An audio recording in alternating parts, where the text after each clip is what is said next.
처음에는 이상한 존재로 여겨졌습니다. 약간의 피해만 줄 수 있는 작은 날아다니는 골칫거리에 불과했죠. 우크라이나 전쟁에선 아무런 영향도 미치지 못할 거라고 생각됐습니다. 하지만 시대가 변했습니다. 드론도 변했습니다. 이상한 존재에서 필수품으로. 우크라이나의 드론은 이제 러시아에 맞서 나라를 지키는데 가장 중요한 무기가 되었습니다. 그리고 이번 영상에서는 러시아를 사냥하는 일을 24시간 돌아가는 맥도날드식 체제로 바꿔놓은 드론 부대의 내부를 보여드리겠습니다. 이 드론 부대는 라자르 그룹이며 이 그룹은 놀랍고도 기이한 역사를 가지고 있습니다. 1월 16일 월스트리트 저널은 라자르 그룹이 자신의 영역에 들여보낸 몇 안 되는 서방 언론 중 하나라는 특권을 누렸습니다. 디메 벙커 안에서 수십 명의 우크라이나 최고 드론 조종사들이 교대로 근무하며 러시아군이 푸틴의 침공 시도를 크게 방해하고 있는 이 비행 위협에서 결코 벗어날 수 없도록 하고 있습니다. 이곳은 24시간 7일 내내 무서울 정도로 효율적으로 운영되는 곳으로 벙커 안의 모든 사람이 각자의 역할을 맡아 단 하나의 목표를 향해 일하는 맥도날드식 모델을 기반으로 구축되었습니다. 맥도날드가 햄버거 판매에 집중한다면 우크라이나는 더 많은 러시아군을 고기 분쇄기로 끌어들이는데 주력합니다. 라자르 그룹의 성과는 매우 눈부셨으며 이 영상에서 조금 뒤에 그 내용을 알게 될 것입니다. 하지만 이 부대의 창립 초기 시절은 지금처럼 우크라이나군의 주요 부대라고는 상상하기 어려웠습니다. 라자르 그룹은 어떤 기술 천재에 의해 창립된 것이 아니었습니다. 그리고 분명히 우크라이나군에 복무 중인 사람들에 의해 만들어진 것도 아니었습니다. 이 그룹은 우크라이나에서 가장 효율적인 부대를 이끌 것이라 예상치 못했던 파블로 옐리자로프의 아이디어로 탄생했습니다. 전직 텔레비전 토크쇼 프로듀서에서 군사 분야의 핵심 인물로 변신한 사람입니다. 어쩌면 이런 변화는 겉보기만큼 놀라운 일은 아닐지도 모릅니다. 결국 우크라이나의 대통령 볼로디미르 젤렌스키 역시 정치 경험이 전혀 없는 코미디언 출신이었지만 지금은 푸틴의 침략에 맞서 싸우는 온 나라의 용감한 얼굴이 되었습니다. 포브스는 10월 옐라자로프가 예외적 인물이 아니라 우크라이나가 러시아와의 전쟁에서 민간인들이 만든 여러 효과적인 조직 중 하나의 창립자라고 보도했습니다. 그는 언론의 자유라는 TV 프로그램의 전직 프로듀서로 러시아의 침공이 키예프 중심부 파체스크에 있는 그의 집에 닥쳤을 때 큰 결심을 하게 됐습니다. 집밖 폭가름이 땅을 흔들자 옐리자로프는 결코 올 거라 믿지 않았던 전쟁이 시작됐음을 깨달았습니다. 그는 TV 뉴스를 보며 침공을 추적하다가 결국 행동해야겠다고 느꼈습니다. 옐리자로프가 전화를 든 것이 전쟁에 기여한 첫 번째 중요한 행동이었습니다. 그는 전 우크라이나 국방장관 알렉세이 레즈니코프에게 전화를 걸었고 답을 받을 거라는 기대는 전혀 없었습니다. 하지만 레즈니코프가 전화를 받았습니다. 그가 전화한 직후 이 TV 프로듀서는 우크라이나의 신설 제126 영토 방위대대에 입대해 다른 2차 구역을 러시아 침공으로부터 방어하는 임무를 맡았습니다.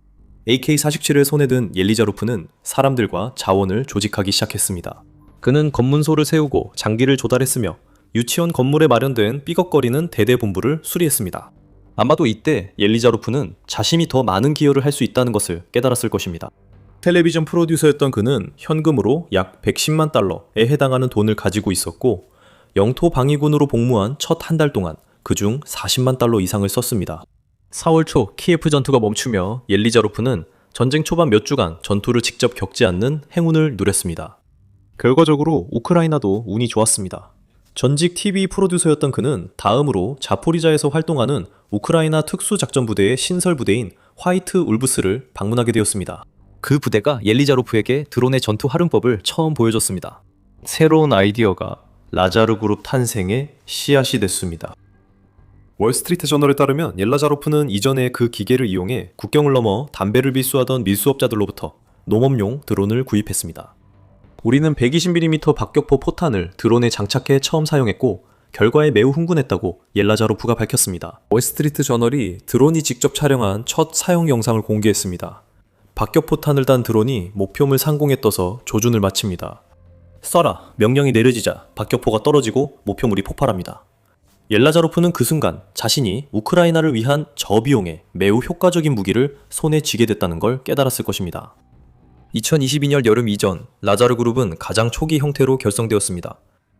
옐라자로프는 새 부대에 합류한 드론 조종사 중 한 명이 소유한 차고에서 작업하며 자신의 전쟁 자금으로 남아있던 68만 달러를 중국에서 부품을 사는 데 썼고 그의 팀은 그 부품을 이용해 드론 조립을 시작했습니다. 새 드론 개발 후 옐라자로프는 첫 비행을 위해 자신의 스타링크 단말기를 기증했지만 드론은 파괴됐습니다. 하지만 그 TV 프로듀서는 발전시킬 아이디어가 있다는 것을 알고 있었습니다. 더 많은 혁신과 성장이 이어졌습니다. 옐라자로프의 민간인 지인 중 한 명인 무스타파 나욤은 당시 우크라이나 인프라 부차관이었는데 새로운 라자르 그룹에 스타링크 단말기 4대를 제공했습니다. 옐리자로프 그룹은 드론에 2개 대신 12.5개의 배터리 팩을 사용해 드론 실험에서 돌파구를 마련했습니다. 옐리자로프는 왜 드론이 보통 30분, 길어야 1시간만 작동하는지 이해하지 못했습니다. 라고 말합니다. 배터리 팩이 개당 1,300달러라 여러 개 추가하면 드론 한 대에 2만 달러가 더 들었습니다. 비싸지만 그 투자는 성공했습니다. 옐리자로프는 포브스 인터뷰에서 이런 드론이면 조종사가 하룻밤에 장비 16대를 2대가 아니라 타격할 수 있었다고 말했습니다. 작업은 계속되었고 라자르 그룹이 성장하면서 드론을 위한 맥도날드라는 개념이 떠올랐습니다. 저는 게으르고 일하기 싫어합니다. 옐라자로프는 자신의 관리 스타일에 대해 포브스에 농담처럼 말했습니다. 옐라자로프는 예전 TV 프로듀서였으나 직접 관여하기보단 막대한 투자를 하고 라자르 그룹의 드론 기반 파괴를 효과적으로 운영할 팀을 구성하는 것이 핵심 임무라 여겼습니다. 맥도날드가 그렇게 운영됩니다. 매니저가 일상적인 감독을 맡고 그들이 고용한 팀이 사업을 빈틈없이 운영하죠. 옐레자로프가 말하는 올바른 팀은 거의 모두 민간인으로 구성되어 많은 사람들이 생각하는 군사 전통과는 다릅니다. 그룹에 영입된 사람들 중 무려 98%가 민간인 출신이었습니다. 예를 들어 나리아야라는 여성은 라자르 그룹에 합류하기 전에는 일반 회사에서 행정 서비스를 담당했었습니다. 옐레자로프의 또 다른 뛰어난 전략은 라자르 그룹 내에 정보팀을 구성하여 드론과 탄약이 드론 조종사들에게 어떻게 배분되는지 결정하도록 한 것입니다. 그 팀은 우크라이나 정보기관 출신이 아니라 자금을 이동시키는 방법에 대한 이해를 바탕으로 드론이 필요한 곳에 도달하도록 하는 금융 분석가들로 구성되어 있습니다. 라자르 그룹은 2025년 10월 기준 30명의 조종사가 있었고 옐레자로프는 이를 3배로 늘릴 예정입니다. 라자르 그룹이 비전통적일지라도 그 리더가 그룹을 우크라이나군과 단절시키지 않기 때문에 놀라운 성과를 이룰 수 있었습니다. 이전 민간인들이 벙커에서 활동했지만 옐레자로프 그룹은 우크라이나 국가방위군에 흡수되어 첫 공식 드론 부대 중 하나가 되었습니다. 옐레자로프는 우크라이나의 큰 성과를 이룬 후에 성과의 안주에도 이해받을 수 있겠지만 그것은 전직 TV 프로듀서인 그의 스타일이 아닙니다. 그는 일하기 싫다고 농담하지만 우크라이나 드론 군대 개념의 주된 설계자입니다. 그는 라자르 그룹을 드론 조종사가 러시아 군인을 사살하면 상을 주는 이니셔티브에 포함시키는 등 다양한 방식으로 이 아이디어를 지원합니다. 텔레그래프는 1월 25일 이 개념에 대해 보도했으며 드론 조종사들은 러시아 점령군을 사살하면 12점을, 헬리콥터를 파괴하면 100점을, 드론을 이용해 인지를 잡으면 120점을 받는다고 밝혔습니다. 이 점수들은 우크라이나 브레이브원 나켓플레이스에서 드론 장비로 교환할 수 있으며 이는 우크라이나가 러시아에 맞서 혁신을 화력보다 우선시한 사례로 게임화된 순환 구조를 만듭니다. 라자르 그룹의 일원으로 피닉스라는 콜사인을 사용하는 사람은 텔레그래프와의 인터뷰에서 이것은 부대 간의 경쟁입니다. 모두가 정상에 오르고 싶어 합니다. 라고 말했습니다. 이상하게 들릴 수 있지만 피닉스 부대는 2025년 이 이니셔티브 리더보드에서 4위를 했고 그는 2026년에 드론으로 더 많은 표적을 제거해 순위를 올릴 의지가 확실합니다. 오늘날 라자르 그룹은 작전을 거의 완벽할 정도로 정교하게 다듬었습니다. 스타링크는 우크라이나 전역의 통제센터와의 통신을 제공하여 부대의 드론이 러시아의 방공 시스템을 피하기 위해 필요한 낮은 고도를 유지하면서도 장거리 비행을 할 수 있게 해줍니다. 지상작전 승무원들은 드론 조종사와 통제센터, 항법사와 함께하며 지상작전팀이 정보를 제공하고 통제센터의 드론 조종사와 항법사는 매일 밤 수백 건의 임무를 수행합니다. 이것은 맥도날드조차도 부러워할 만한 효율성입니다. 그리고 그 결과는 부정할 수 없습니다. 옐라자로프는 월스트리트 저널 인터뷰에서 직접 수치를 제시합니다. 그의 그룹은 매일 꼼꼼히 기록을 전달해 라자르 드론 조종사들의 성과를 정확히 기록합니다. 옐라자로프에 따르면 1월 16일 기준으로 라자르 그룹의 드론에 의해 러시아 탱크 2096대가 파괴됐다고 합니다. 이 드론 부대의 활약으로 러시아의 장갑 차량 3150대가 전장에서 불타버린 잔해로 남겨졌습니다. 그리고 라자르 그룹은 계속해서 전진하고 있습니다. 러시아의 자주포 765대가 라자르 드론에 의해 파괴되었습니다. 약 5,500대의 화물 트럭도 밤에 도살인 공중 위협이 러시아 장갑차뿐 아니라 자신들까지 노린다는 사실을 알게 되었습니다. 이 모든 것을 라자르 그룹이 드론으로 파괴한 다른 장비들과 합치면 총 24,000대의 장비 가 파괴된 엄청난 숫자가 됩니다. 나자르 그룹의 노력은 러시아가 우크라이나 방어선 공격부터 점령진의 물류까지 사용하려던 장비를 잃게 만든 것뿐만 아니라 간접적으로 푸틴의 침공 자금에서 수십억 달러를 빼앗아가기도 했습니다. 1월 18일 아미인폼 보고서에 따르면 나자르 그룹은 푸틴이 2022년 2월 전면 침공을 시작한 이후로 러시아 장비 150억 달러 이상을 파괴하는 데 성공했습니다. 이 수치는 옐라자로프가 아닌 우크라이나 국가방위군 대변인 루슬란 무지추크가 라자르 그룹의 효과를 공개한 것입니다. 우리는 무인 시스템 부대를 개발 중이며 라자르 그룹은 우크라이나에서 가장 효과적인 부대 중 하나입니다. 전면 침공 이후 150억 달러 이상의 장비를 파괴했다고 무지추크가 밝혔습니다. 앞으로도 더 많은 성과가 나올 것이며 실제로 이미 나오고 있습니다. 무지추크가 150억 달러를 공개한 날, 디펜스 익스프레스는 이 그룹의 드론 운용자들이 우크라이나 전쟁 미만 전선에서 러시아 장비 13대를 추가로 무력화했다고 보도했습니다. 이 지역은 우크라이나 제3군단 이 작전 중입니다. 나자르 그룹은 그 군단과 협력해 유조차 1대, 화물 트럭 2대, 장갑 전투 차량 10대를 파괴했습니다. 2월 2일 이 그룹은 다시 작전을 벌였습니다. 이번에는 라자르 그룹이 러시아 벨고로드 지역에 위치한 TOS-1A 솔체표크라는 중화 연방사기 시스템을 파괴하는 데 성공했습니다. 정확하게 조종된 FPV 드론 4대면 충분했습니다. 이제 그 화연방사기는 파괴되었습니다. 이 모든 장비 파괴는 옐라자로프가 라자르 그룹의 전과에 추가할 수 있는 성과입니다. 그리고 앞으로 옐라자로프는 월스트리트 저널과의 인터뷰에서 자신이 할 수 있는 모든 방법으로 나토를 돕고 싶다고 말했습니다. 나토 회원국들이 비슷한 역량을 개발할 수 있도록 돕고 싶다고 했습니다. 하지만 그 주장에 들어가기 전에 라자르 그룹이 실제로 무엇을 의미하는지 더 깊이 파고들 필요가 있습니다. 이들은 우크라이나군을 단순히 지원하는 민간 부대가 아닙니다. 라자르 그룹은 전쟁의 양상을 바꿔놓았으며 드론을 실험적인 무기에서 없어서는 안 될 자산으로 변화시켰습니다. 라자르 그룹이 지금의 모습이 될 수 있었던 사고와 장비, 양면의 혁신은 여전히 우크라이나에서 활발하게 이어지고 있습니다. 드론은 전쟁의 양상을 영원히 바꿔놓았으며 그 존재 자체가 전략뿐만 아니라 전쟁의 심리적인 측면에도 엄청난 영향을 미쳤습니다. 우크라이나 FPV 드론이 러시아 병사를 향해 돌진하는 영상을 본 사람은 모두 알 수 있습니다. 푸틴의 침공 이전에는 군인들이 주로 포병, 박격포, 그리고 항공기나 그들이 탑재한 미사일과 같은 더 발전된 장비를 걱정해야 했지만 이제는 드론이 끊임없는 위협이 되고 있습니다. 러시아군과 우크라이나군 모두 이제 개방된 지형에 있으면 정찰 드론이 머리 위를 맴도는 걸 알고 있습니다. FPV 드론이 접근 중일 수 있습니다. 과거에는 안전했던 지역들마저 이제는 죽음의 함정이 되었습니다. 내셔널 인터레스트가 2025년 6월 이렇게 말했습니다. VR 고글을 쓴 조종사들이 조종하는 소형, 기동성 뛰어난 가미카제 드론은 은밀하고 정밀하며 심리적 충격을 주는 저렴한 공격 수단으로 매우 효과적이었습니다. 이에 병사들은 작은 침입자들을 경계하며 하늘을 주시해야 했습니다. 정신적 부담이 클 것입니다. 혁신은 계속되고 있습니다. 우크라이나 드론은 이제 하늘뿐 아니라 물 위에서도 목표물을 파괴합니다. 우크라이나는 해군이 제한적임에도 러시아 흑해함대 약 3분의 1을 격파했고 그 군함들 중 다수는 드론 공격을 받았습니다. 우크라이나는 스파이더웹 작전 때처럼 드론을 러시아 본토 안으로 몰래 들여보내 공군기지와 러시아 항공기를 성공적으로 공격했습니다. 그리고 2025년은 우크라이나의 장거리 드론이 두각을 나타낸 해로 이 드론들로 인해 러시아는 1월부터 8월까지 단 8개월 만에 741억 달러, 즉 러시아 국내 총생산의 4%가 조금 넘는 금액을 잃게 될 것으로 보입니다. 한 사례에서는 드론이 부상당한 우크라이나 병사에게 전기 자전거를 공중 투하하는 데 성공했고 그 병사는 자전거를 이용해 위험 지역에서 탈출할 수 있었습니다. 물론 라자르 그룹이 이런 모든 혁신을 책임지는 것은 아닙니다. 이 그룹은 우크라이나에 있는 러시아군을 최대한 많이 파괴하는 데 더 집중하고 있습니다. 하지만 옐리자로프는 오늘날 새로운 전쟁 방식을 만든 인물 중 하나였습니다. 러시아와 우크라이나 모두 더 많고 더 나은 드론을 만들기 위해 경쟁하고 있는 것은 놀라운 일이 아닙니다. 한쪽이 새 개념을 내놓으면 다른 쪽도 자신만의 방식으로 대응합니다. 기계 중심의 치열한 펜싱 경기에서 우크라이나가 앞서 보입니다.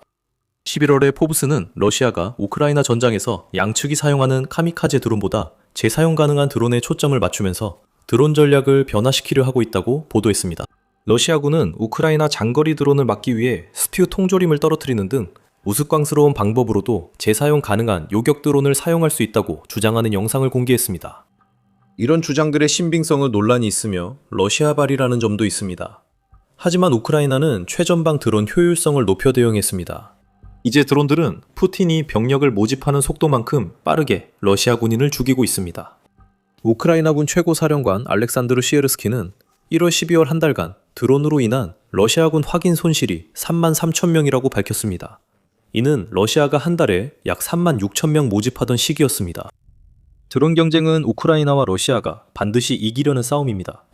그리고 그것은 다시 옐라자로프가 나토에 대해 언급한 내용으로 돌아가게 만듭니다. 우크라이나와 러시아가 이 새로운 형태의 전쟁을 벌이고 있는 가운데 특히 유럽의 나토 회원국들은 뒤처져 있습니다. 옐라자로프는 월스트리트 저널 인터뷰에서 유럽이 실제 전쟁 준비에 2년을 잃었다며 라자르 그룹의 활동을 전 세계로 확대하고 싶다고 밝혔습니다. 실제로 일어나는 일은 그냥 빈말, 예를 들어 드론이 좋다는 식의 빈말뿐입니다. 유럽의 국방부에는 그런 말 뒤에 아무런 실질적인 것이 전혀 없습니다. 이것은 유럽 전체가 우크라이나와 같은 드론 전쟁에 얼마나 준비가 안 돼 있는지에 대한 강한 비판입니다. 완전히 틀린 말은 아닙니다. 유럽에서는 드론 논의가 많았지만 제조에 돈을 투자하겠다는 약속 외에는 실질적 행동이 거의 없었고 그 약속도 대개 우크라이나와의 협력을 전제로 했습니다. 유럽의 일부 지역을 방어하기 위해 드론 장벽을 개발하겠다는 이야기가 있지만 이런 유형의 전쟁이 어떻게 진행될지 또는 유럽이 실제로 그것을 구축할 수 있을지에 대한 정보는 거의 없습니다. 물론 이런 전쟁에 대한 이야기는 있습니다. 하지만 유럽 의회조차도 드론을 대응하고 배치하기 위한 첨단 상호 운영 시스템을 제공할 예정인 70억 달러 규모의 유럽 드론 방어 이니셔티브가 2027년 말까지는 완전히 작동하지 않을 것이라고 말하고 있습니다. 이 모든 논의는 러시아가 장거리 드론으로 유럽의 대응을 계속 시험하는 가운데 이루어지고 있습니다. 이러한 침입은 보통 신속 대응 전투기에 출격을 유발합니다. 영국의 로열 에어포스 신속 대응 경계팀은 노시모스에서 2018년 이후 76번 출동했으며 그중 41번은 러시아 군용기와 관련된 것으로 아마도 드론도 포함될 수 있습니다.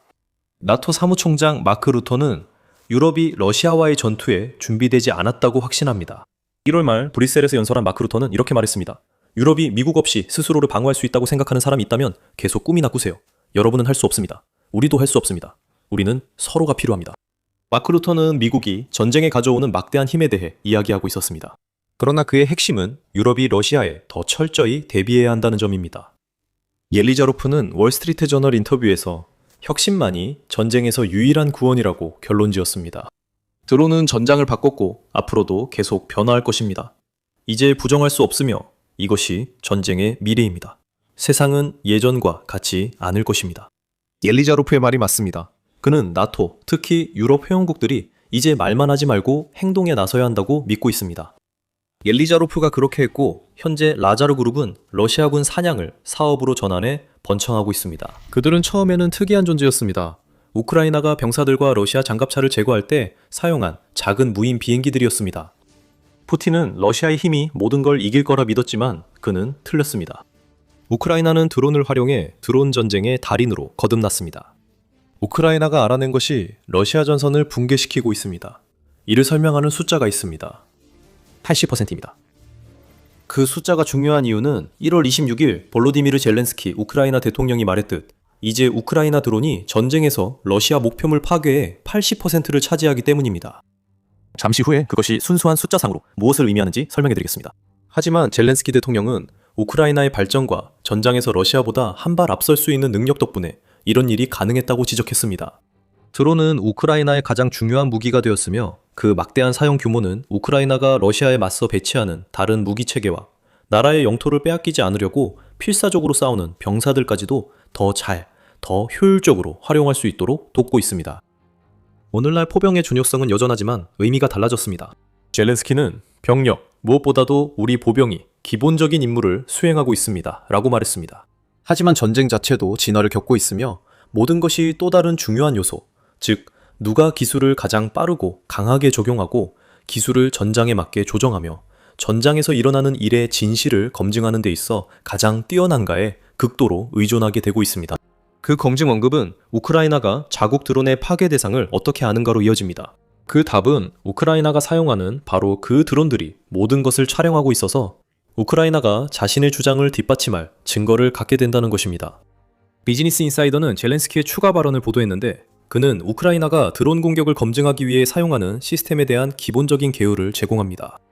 이러한 공격은 모두 기록되어 명중 여부 확인과 군사 성과 평가를 돕는 보너스 시스템 운영에 도움이 된다고 우크라이나 대통령은 밝혔습니다. 그는 우크라이나가 도입한 새로운 시스템에 대해 이야기하며 이 시스템에서는 드론 부대가 전장에서 드론으로 기록한 전과마다 점수를 얻을 수 있다고 설명합니다. 이 점수들은 모아서 우크라이나의 브레이브원 마켓플레이스에서 사용할 수 있는데 이곳에서는 드론 조종사들이 새로운 드론과 장비를 얻어 살상 기계로서의 효율성을 높일 수 있습니다.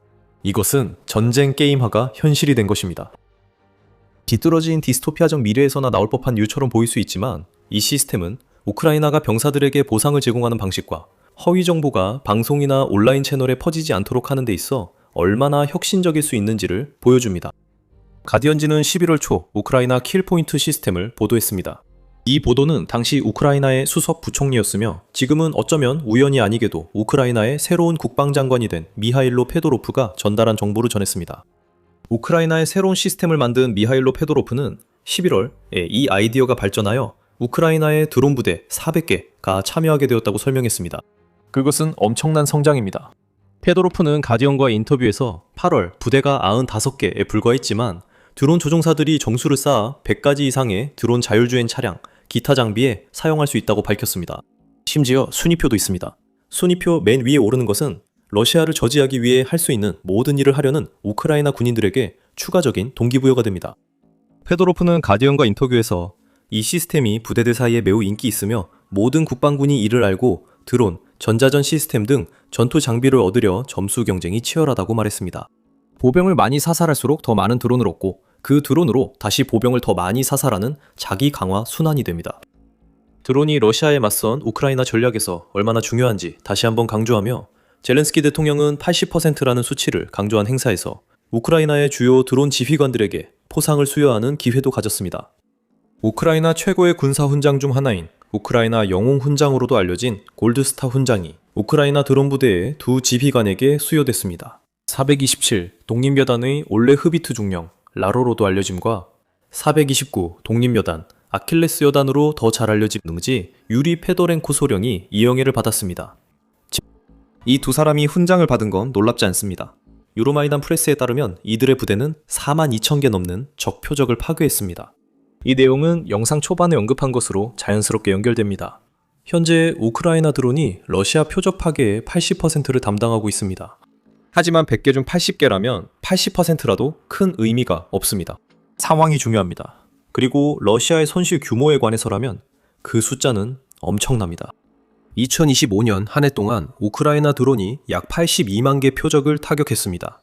이처럼 많은 수치에 푸틴은 이를 줄이는 방법을 고민하고 있을 것입니다. 이 공격들은 대부분 기록 검증되었으며 우크라이나 대통령 공식 웹사이트에 따르면 주로 드론 대부분에 탑재된 1인칭 시점 카메라로 기록 검증됐다고 합니다. 2025년에 우크라이나 드론이 타격한 표적 수는 지난 1년간 우크라이나가 검증한 전체 타격 표적 수를 이해하는 데도 도움이 됩니다. 82만을 0.8로 나누면 총 102만 5천 개의 표적이 타격된 것으로 나옵니다. 그리고 기억하세요. 이 숫자는 우크라이나가 확인할 수 있었던 표적들만을 의미합니다. 하지만 이 숫자만 봐도 우크라이나는 2025년 한 달 평균 85,416개, 하루 2,800개 넘는 러시아 표적을 타격한 셈입니다. 즉, 러시아는 우크라이나 방어선을 뚫으려 할 때 매시간 100회 넘는 공격을 받고 있습니다. 이 점이 지난 4년간 러시아 진전이 느린 주요 원인입니다. 그리고 러시아에게 상황은 더 나빠지고 있습니다. 현재 우리가 보고 있는 것은 우크라이나의 월별 타격 수치가 계속 증가하고 있다는 점입니다. 이는 2026년에 우크라이나의 드론이 파괴한 표적이 100만 개를 돌파할 가능성이 충분하다는 것을 의미합니다. 2025년 수치에 우크라이나 무인 항공기로 격추된 러시아 샤이드 드론이 포함됐는지는 알려지지 않았습니다. 하지만 이 주제는 우크라이나가 방어 측면에서 드론이 얼마나 중요한 역할을 하게 되었는지 살펴볼 때 다시 다루도록 하겠습니다.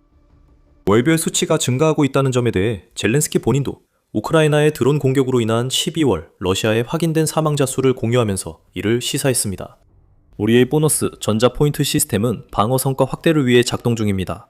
12월에 우리 부대는 3만 5천 명의 점령군을 무력화했습니다. 이 성과에 감사드립니다. 젤렌스키가 말했습니다.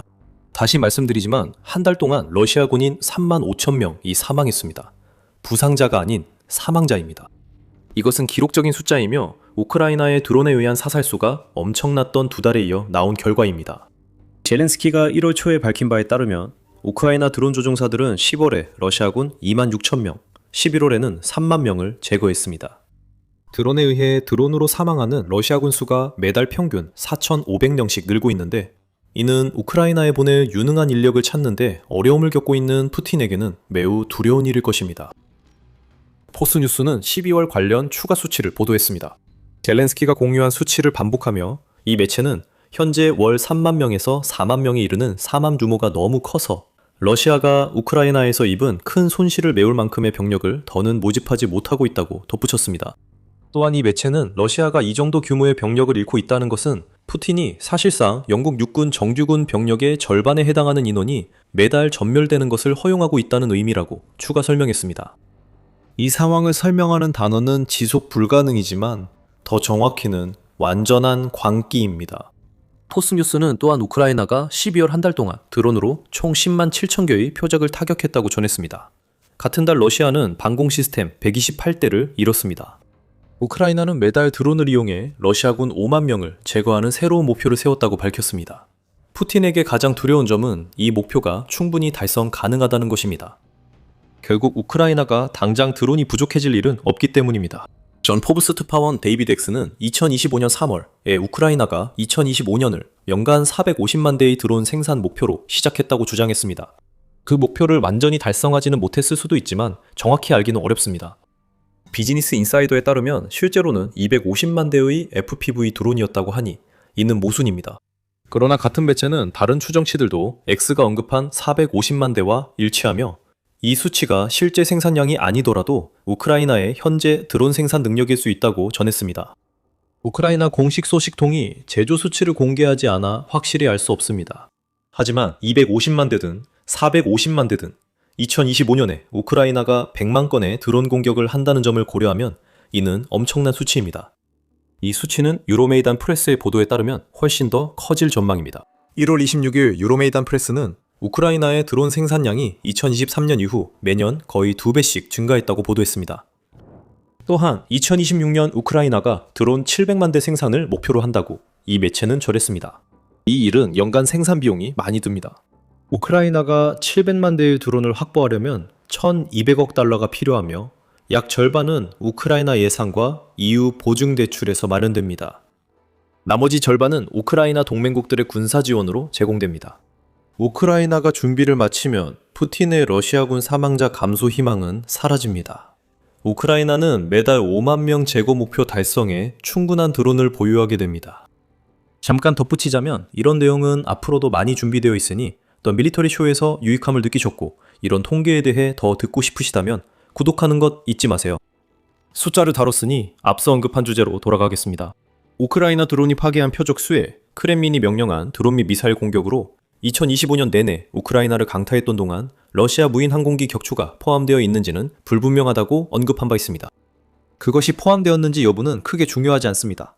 더 중요한 것은 우크라이나가 드론을 단순히 군에 막대한 피해를 입히는 데만 사용하는 것이 아니라는 점입니다. 우크라이나는 드론을 방어 목적으로도 사용합니다. 2026년은 우크라이나가 드론으로 러시아 샤이드형 공격 드론을 얼마나 효과적으로 요격할 수 있을지 결정적 해가 될 수 있습니다. 다시 한번 젤렌스키는 1월 26일 연설에서 이 점을 언급하며 우크라이나가 러시아의 샤이드형 드론을 격추하는 데 사용할 수 있는 기술의 지속적인 개발이 얼마나 중요한지 강조했습니다. 우크라이나가 집중할 중요한 기술이 무엇인지 알아보려면 계속 시청해주세요. 젤렌스키가 러시아 샤이드 문제의 규모와 위험성에 대해 옳게 말했다는 점은 분명합니다. 우리는 이고르 아노킨이 작성하고 과학 및 국제안보연구소에서 발표한 2025년 러시아 샤이드 전략에 대한 분석적 검토를 통해 그 사실을 알게 되었습니다.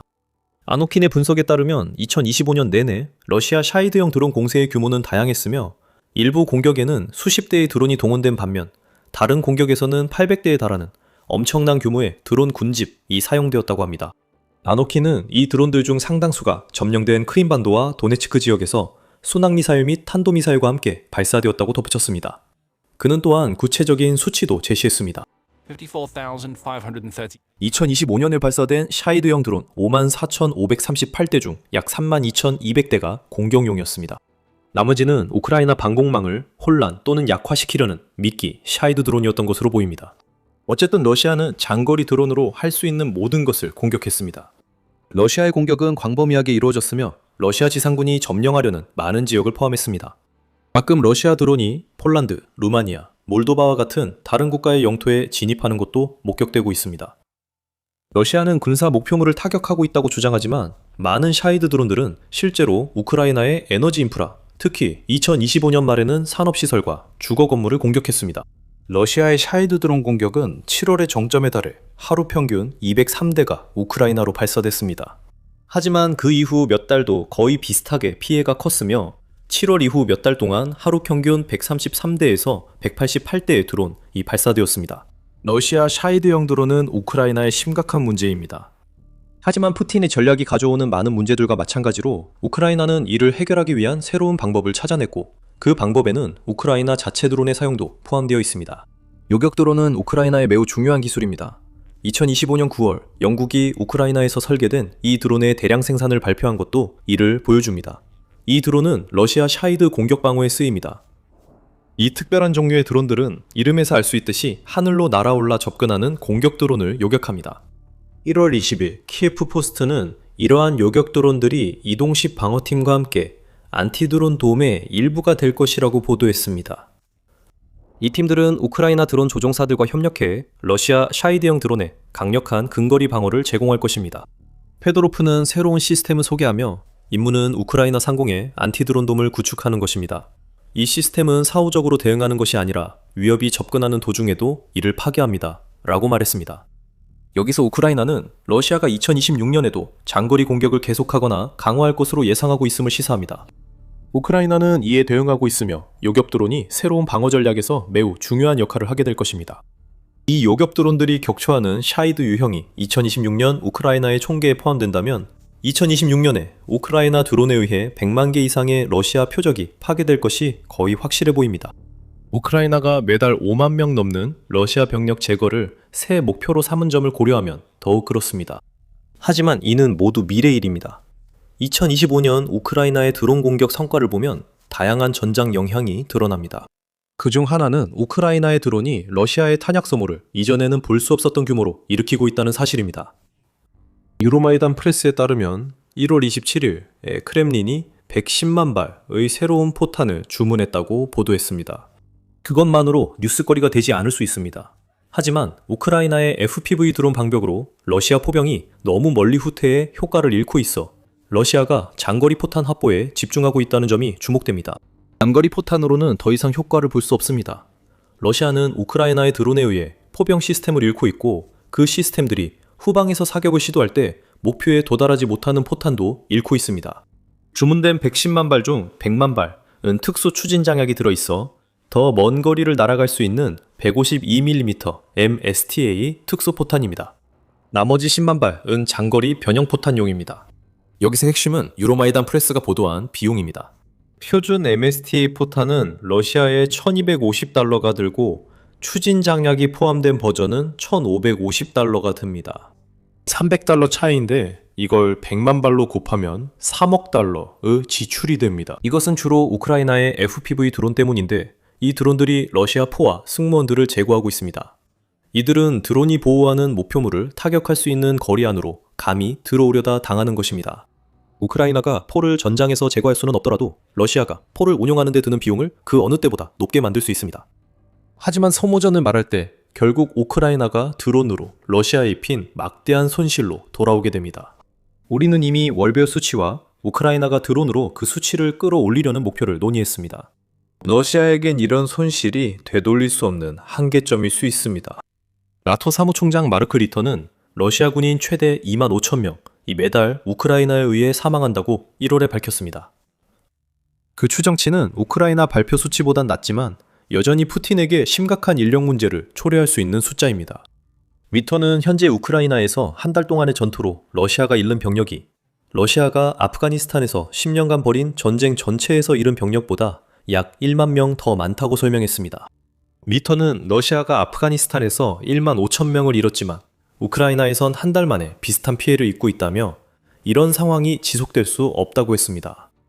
러시아 군인의 부상자보다 전사자 수에 초점을 맞추는 점도 중요합니다. 이것도 우크라이나의 드론 덕분이라고 할 수 있습니다. 우크라이나 투데이에 따르면 침공군이 겪게 되는 전통적인 사망자 대 부상자 비율은 부상자 3명당 1명이 사망하는 것입니다. 그것이 러시아의 비율은 아닙니다. 2025년 말까지 해당 매체는 러시아의 전사자 비율이 전체 사상자의 56%에 달했다고 보도했습니다. 이는 러시아 군인들이 부상자보다 더 많이 사망하고 있다는 뜻으로 현재 비율은 부상자 10명당 사망자 12명입니다.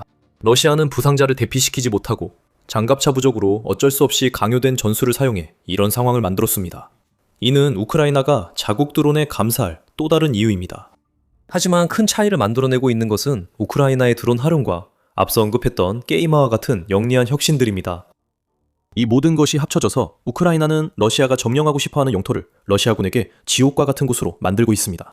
이제 전선에서 10마일 이내로 들어가는 모든 병사는 우크라이나의 드론에 의해 제거될 위험에 처하게 됩니다. 또한 우크라이나가 2026년에 원하는 대로 된다면 2025년 수치는 아무것도 아닐 것입니다.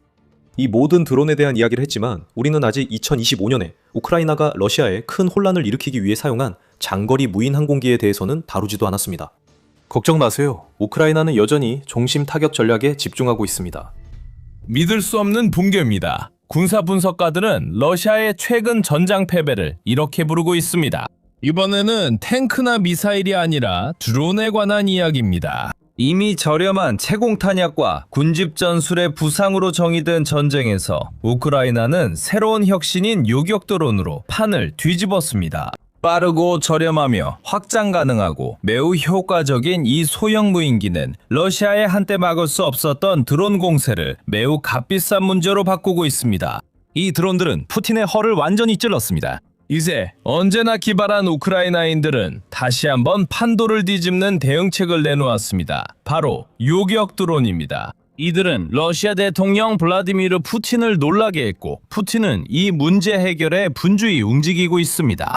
이전까지는 이란산 샤헤드 계열 드론이 가장 영향력 있는 드론이었습니다. 작은 순항미사일처럼 작동하지만 비용은 훨씬 저렴한 이 장거리 카미카제 채공 탄약은 수십 년간 유지되어 온 방공의 셈법을 완전히 뒤바꿔 놓았습니다. 미국의 패트리엇이나 독일의 아이리스-T 같은 전통적인 지대공 시스템은 비교적 느리게 움직이는 샤헤드 드론을 격추하는데 효과적인 것으로 입증되었습니다. 하지만 이들이 발사하는 미사일 한 발의 가격은 수십만 달러 수준이지 수백만 달러는 아니며 연간 생산량도 수백 발에 불과합니다. 러시아가 2025년 대부분의 기간 동안 매일 밤 100, 600대의 샤헤드형 드론을 우크라이나 상공에 띄우게 되면 이런 고가의 시스템으로 드론을 격추하는 것은 현실적으로 불가능해집니다. 특히 순항미사일과 탄도미사일까지 매일 밤 섞여 날아오면 이들까지 모두 격추해야 하기 때문입니다. 하지만 요격 드론은 크기가 작고 매우 효과적이며 가장 중요한 것은 생산 비용이 저렴하고 대량 생산이 쉽다는 점입니다. 이러한 드론 요격 드론들은 마침내 이른바 날아다니는 잔디깎기의 지속적인 위협에 대한 해법을 제공할 수 있으며 앞으로 전 세계 군대가 효과적인 대드론전을 수행할 수 있는 청사진이 될 수 있습니다. 그럼 이 드론들이 어떻게 작동하는지, 우크라이나가 어떤 시스템을 사용하고 있는지, 그리고 이러한 발전이 앞으로 어디로 이어질 수 있을지 좀 더 자세히 살펴보겠습니다. 이란의 제조업체 히사와 샤하드 항공산업이 공동으로 생산한 샤하드 드론 시리즈는 비교적 새로운 현상으로 최초의 변형 모델 영상이 2021년에 처음 등장했습니다. 샤하드는 이란의 페르시아어로 증인이라는 뜻입니다. 지금까지 가장 영향력 있는 변형 모델은 샤하드 136으로 미국이 이를 역설계해 자체 자폭형 공격 드론인 저비용 무인전투 공격 시스템, 즉 루카스를 개발한 사실에서 알 수 있습니다. 루카스 드론은 대량 배치를 위해 설계되었으며 대당 약 2만 달러의 가격으로 MQ9 리퍼와 같은 고급 플랫폼에 비해 저렴하고 매력적인 대안을 제공합니다. 이번에는 미국이 러시아의 전례를 따르고 있습니다. 2022년 러시아는 우크라이나에서 사용하기 위해 이란으로부터 대량의 샤헤드 136을 수입하기 시작했고 이후 이란에서 공급받은 키트로 러시아 내에서 직접 생산하기 시작했습니다. 시간이 지나면서 러시아는 원래 설계의 다양한 수정과 업그레이드를 진행하여 제린이라는 변형 모델을 만들어냈습니다.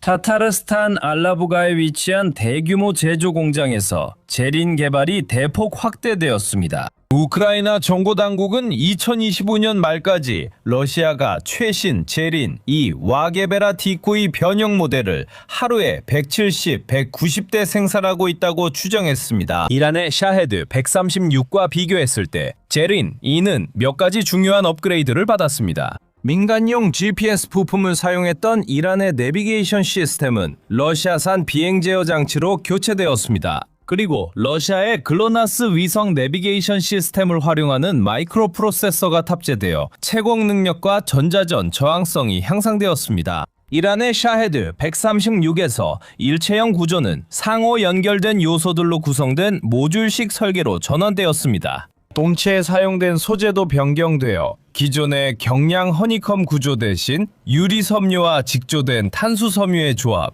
또는 폼과 같은 소재로 대체되었습니다. 이 변화는 대규모 산업 생산을 간소화하기 위한 것입니다. 탄도 역시 대폭 업그레이드되었습니다. 원래 110파운드 고포 파편탄도와 함께 모스크바는 열압력탄, 소위 파편탄, 고폭탄, 고폭 공중폭발탄, 심지어 자탄 분산형 변형까지도 사용해왔습니다. 하지만 가장 중요한 업그레이드는 2024년에 도입된 200파운드 탄두, 로, 관통형 성형 작약과 강철 구슬층을 결합한 것입니다. 강화된 시설물을 관통하고 인명피해를 극대화하기 위해서입니다. 최근 엔비디아 제스노린 컴퓨터 보드와 적외선 카메라가 장착된 제린2가 회수된 것은 러시아가 시각 기반 내비게이션이나 자동 표적 인식 실험을 하고 있음을 보여줍니다. 우크라이나가 회수한 다른 제린들은 다양한 주파수 대역에서 작동하는 중국산 메시 통신 모뎀과 전자광학 카메라가 함께 장착된 것으로 확인되었습니다. 우크라이나 전문가들은 이러한 장치들이 저지연 영상 전송과 체인 제어를 가능하게 하여 여러 드론 간의 통신 연결을 제공한다고 말합니다. 이러한 발전은 제린이 곧 기계 지원 유도 기능을 갖춘 반자율 타격 자산으로 진화할 수 있음을 시사합니다. 설상가상으로 최근 몇 달 사이 러시아는 로켓 추진 이란제 샤하드 238의 변형인 제린 3도 도입했습니다. 10피트의 날개 길이는 제린이의 82인치, 날개 길이보다 20% 더 크고 이륙 중량은 815파운드에 달합니다. 이 드론은 시속 370마일의 속도를 낼 수 있는데 이는 프로펠러로 움직이던 이전 모델들보다 약 3배 빠른 속도입니다. 이로 인해 우크라이나의 대응 시간이 줄어들고 프로펠러로 움직이는 변형 드론의 효과적이고 비용 효율적이었던 포기반 방공체계나 헬리콥터로 요격하는 것이 더 어려워졌습니다. 추가된 속도는 충돌 시 관통력을 높여 탄두의 파괴 효과를 극대화합니다. 제린2와 마찬가지로 제린3 역시 이란산 원형에서 상당한 개조가 이루어졌습니다. 제린3은 중국산 텔레플라이 JT80 터보제트 엔진을 사용하며 이는 샤하드 238 체코 엔진보다 훨씬 느리지만 훨씬 저렴합니다. 제린3는 또한 강화된 동체, 재설계된 공기흡입구, 그리고 제린2의 4개보다 많은 8개의 조종면 액추에이터를 갖추고 있어 비행 중 안정성, 기동성, 그리고 결함 허용도가 향상될 것으로 보입니다. 러시아는 제린 전술을 개선해 1만 피트 이상 고도에서 비행하다 목표 지점에선 수직 급간화하는 방식을 씁니다. 이러한 전술로 인해 드론은 대공포 사정고도보다 높은 곳에서 비행하며 하강하는 동안 추적하거나 격추하기가 훨씬 더 어려워집니다. 이렇게 수직으로 급강화하면서 얻는 추가 속도는 공격의 파괴력을 더욱 높여줍니다. 이 드론들이 우크라이나에 미치는 심각한 문제는 아무리 강조해도 부족합니다. 2025년 1월부터 11월까지 3만 8천 대가 넘는 러시아의 장거리 카미카제 무인기와 미끼 드론이 발사되었으며 이들 대부분은 제린과 게라스였습니다. 9월 이후로는 매달 5천 대가 넘게 발사되고 있습니다. 이는 2022년 2월 이후 전체 카미카제 무인기 공격의 거의 3분의 2에 해당하며 이들의 사용이 얼마나 빠르게 증가하고 있는지를 보여줍니다. 대부분의 경우 우크라이나는 이 비교적 느리게 움직이는 골칫거리들을 격추시키는 데 있어 꾸준히 높은 성과를 주장해왔습니다. 우크라이나군은 보통 이들 중 80%에서 97%를 격추했다고 보고합니다. 하지만 현재 공격 빈도라면 여전히 매달 최대 1000대의 게린이 군사시설과 발전소 같은 민간 인프라 그리고 민간 아파트 건물에 이르기까지 다양한 목표물을 성공적으로 타격하고 있습니다.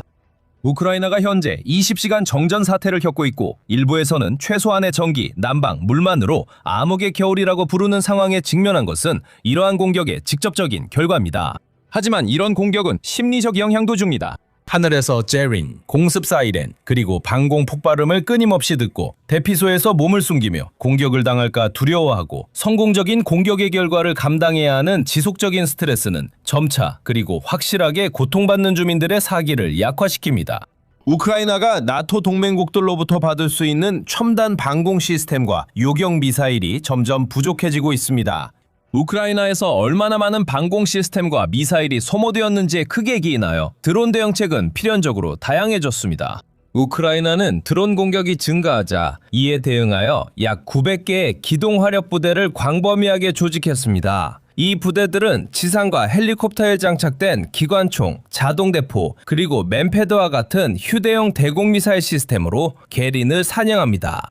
이 부대들은 군인과 국가방위군 요원들로 구성되어 있으며 지역 레이더, 열감지 및 광학감시 시스템, 그리고 방공통제센터와 협력하여 작전을 수행합니다. 이러한 구성은 병력의 유연한 이동, 방어의 빈틈을 신속하게 메우는 것, 그리고 러시아 드론의 비행 경로가 밤새 바뀔 때 빠르게 대응할 수 있게 해줍니다. 그리고 이제 그들은 요격 드론까지 추가하고 있습니다. 게린을 맞추기 위해 넓은 하늘에 무차별 사격을 하는 기관총 같은 대드론 시스템과 달리 요격 드론은 특정 목표를 정밀하게 추적해 사냥하도록 설계되었습니다. 패트리엇 요격 미사일과 비슷하지만 비용은 훨씬 적게 듭니다. 운용자들은 관측소와 레이더로부터 목표 지정을 받은 후 요격 드론을 발사합니다. 이 전략은 요격까지의 거리를 줄여 명중률을 높이고 러시아가 우크라이나 방어의 조건에 맞춰 싸우도록 만듭니다. 약간 아이러니하게도 요격 드론의 개념은 러시아인들에게서 영감을 받았습니다. 구체적으로 말하면 이 드론들은 전선에서 러시아의 고고도 정찰 드론을 대응하기 위한 방법으로 시작되었습니다.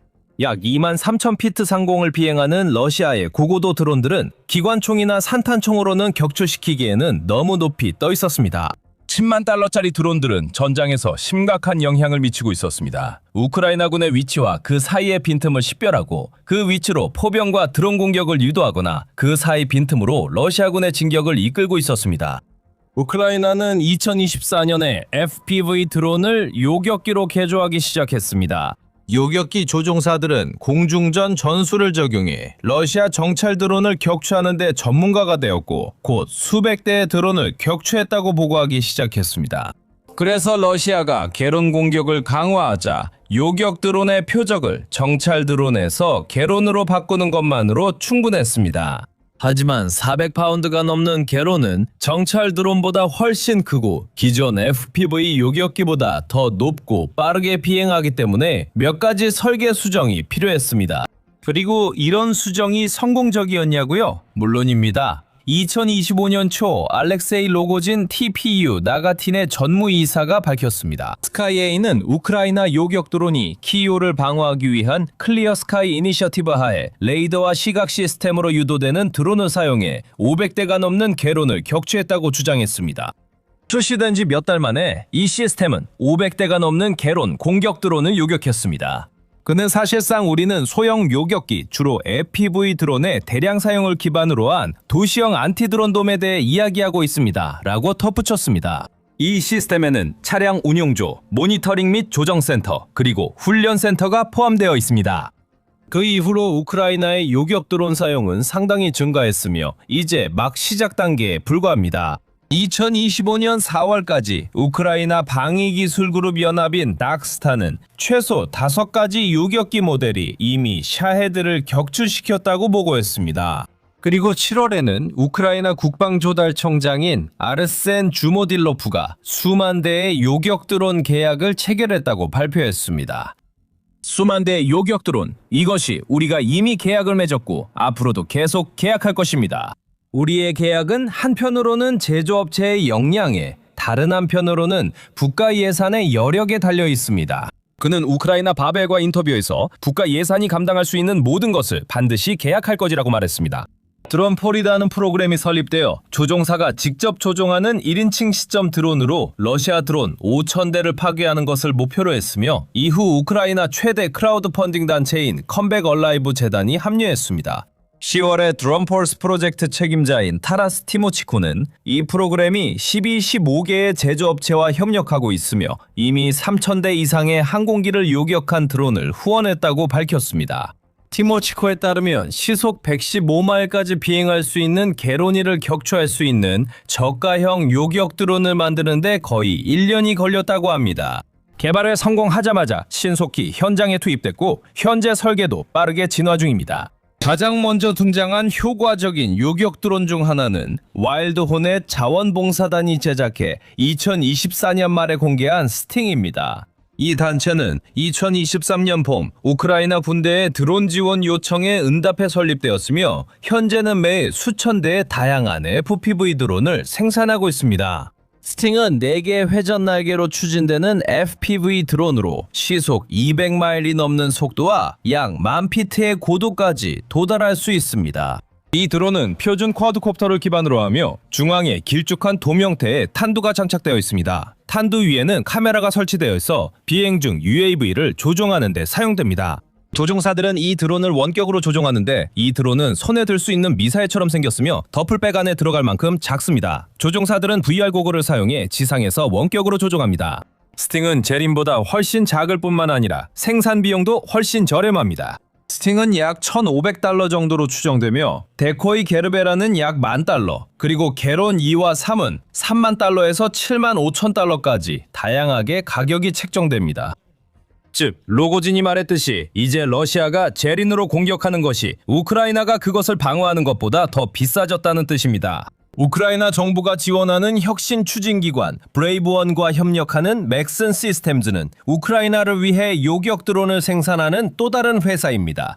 이 회사는 표준 22파운드 탄두를 탑재하고 시속 186마일의 속도로 목표물을 추적하는 카메라가 장착된 반자율 요격 드론을 제작합니다. 공동 창립자 올렉세이 솔초프는 10월 비즈니스 인사이더 인터뷰에서 이렇게 말했습니다. 이 드론들의 이름이나 가격은 확실하지 않지만 대부분의 요격 드론은 1만 달러 미만일 것으로 여겨집니다. 최근에는 우크라이나 기업 제너럴 체리가 자사의 분릿 요격 드론이 공식적으로 군용 코드화를 마치고 우크라이나 군대에서 사용 승인을 받았다고 발표했습니다. 이것은 와일드 호넷과 제너럴 체리 사이의 유명한 논쟁에 대한 반가운 결말입니다. 앞서 와일드 호넷은 시제품의 외관이 비슷하다는 이유로 제너럴 체리가 자신들의 디자인을 표절했다고 비난한 바 있습니다. 제너럴 체리는 자비로 20개 이상의 부대, 여러 가지 변형 모델을 배포하여 군인들이 실제 작전 환경에서 시스템을 평가할 수 있도록 했다고 주장했습니다. 이러한 광범위한 테스트를 바탕으로 표절 의혹을 받았던 버전과는 현저히 다른 최종 모델이 정식 목록화 대상으로 선정되었습니다. 이 블렛은 시속 190마일이 넘는 속도에 도달할 수 있고 12마일 이상의 거리에서 표적을 타격할 수 있으며 최대 2만 피트의 고도에서 작동하는 것으로 알려져 있습니다. 이 무기는 특수한 공기역학적 솔루션과 소프트웨어를 사용하며 종말유도 시스템을 탑재하고 있어 UAV가 마지막 접근 단계에서 게린 표적을 향해 궤적을 조정할 수 있습니다. 이러한 국내 생산 요격 드론들과 더불어 여러 외국산 요격 드론 시스템들도 이미 전투에 투입되었거나 우크라이나에서 시험 중이며 그 수는 앞으로 크게 증가할 것으로 보입니다. 이는 부분적으로는 우크라이나 방어에 대한 파트너 국가들의 의지를 보여주는 추가적인 증거이며 또 한편으로는 이들 국가들이 자국의 드론 대응 방어에 대해 우려하고 있기 때문입니다. 최근 몇 달 동안 유럽 전역에서 드론 침입이 잇따르고 있는 가운데 많은 경우에 현지 당국은 특히 인구 밀집 도시 지역 상공에서 드론을 격추시킬 수 있는 저비용, 고효율의 해결책이 부족하다는 점이 분명하게 드러났습니다. 정량이고 기동성이 뛰어나며 비용 효율적인 요격 드론은 쉽게 확장 가능한 해결책으로서 특히 많은 테스트와 개선이 우크라이나에서 이루어진 만큼 손쉽게 실현할 수 있는 선택지로 여겨집니다.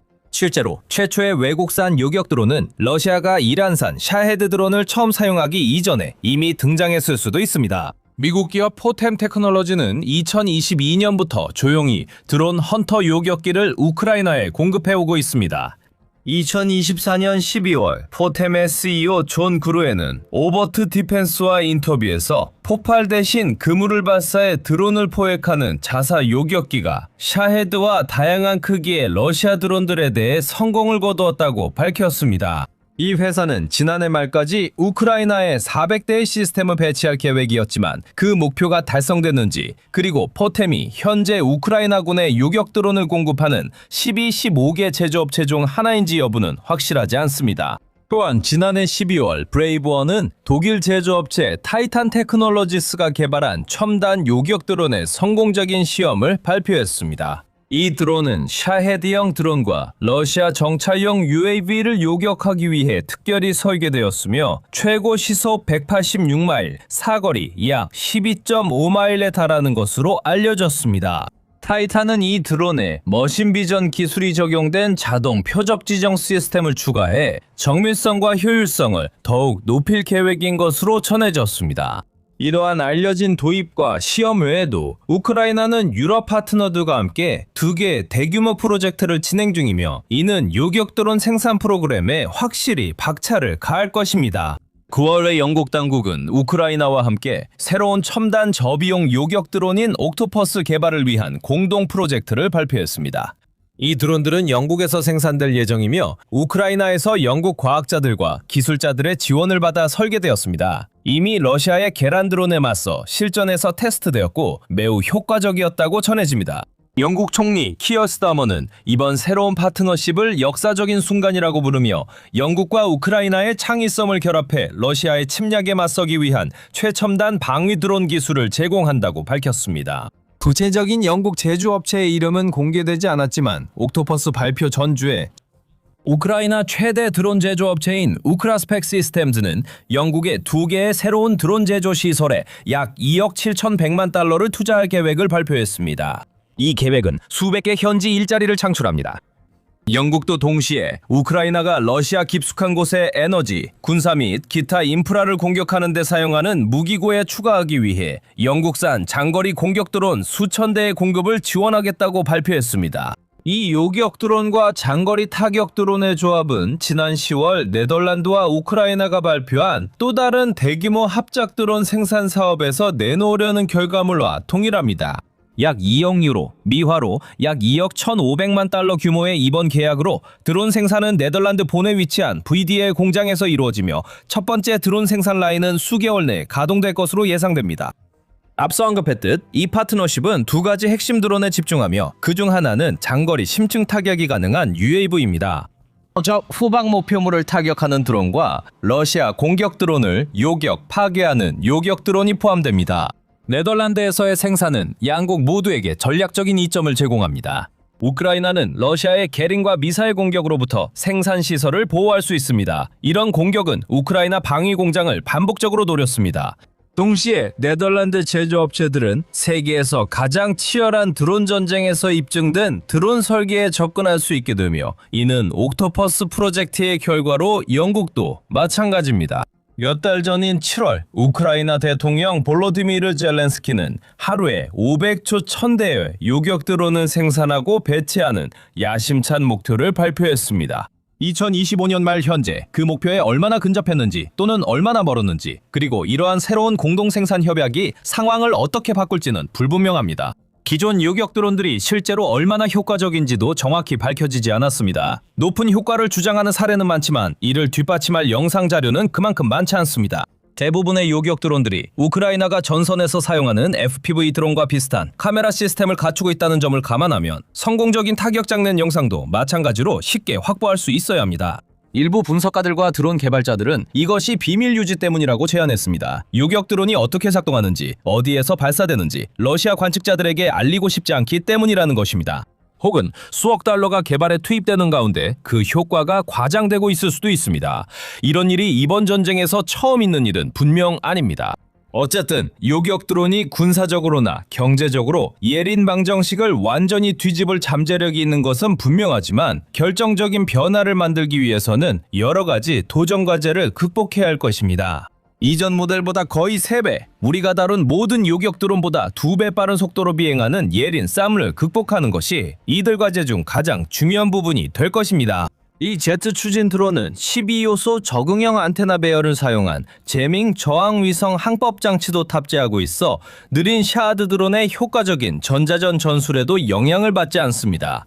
그렇긴 하지만 우크라이나 소식통들은 이미 요격 드론에 의해 격추된 예린-3라고 주장하는 사진들을 공유하기 시작했습니다. 대부분의 첨단 무기와 마찬가지로 또 다른 핵심 문제는 훈련입니다. 터모치코에 따르면 명중률은 일부 요격 드론의 경우 30%에서 최고 성능의 시스템과 조종사에게는 80, 90%까지 이른다고 합니다. 드론이 자동화되어 있지 않다면 가장 중요한 부분은 조종사의 실력이라고 그는 말했습니다. 그는 또한 조종사들이 잘 훈련되어 있고 드론 요격 경험이 많다면 10번 중 9번의 성공률을 보여줍니다. 라고 덧붙였습니다. 문제를 더 악화시키는 것은 최고의 드론 조종사만 요격기를 완벽하게 운영할 수 있다는 점입니다. 예티라는 코드네임을 사용하는 이 강사는 요격 드론 개념을 처음 제안한 인물로 지난 10월 자신의 드론 파이트 클럽에 대해 언급했습니다. 학교에서는 약 5,200명의 학생을 훈련시켰지만 요격기 시험을 통과한 사람은 수십 명에 불과하며 합격률은 겨우 30%에 불과합니다.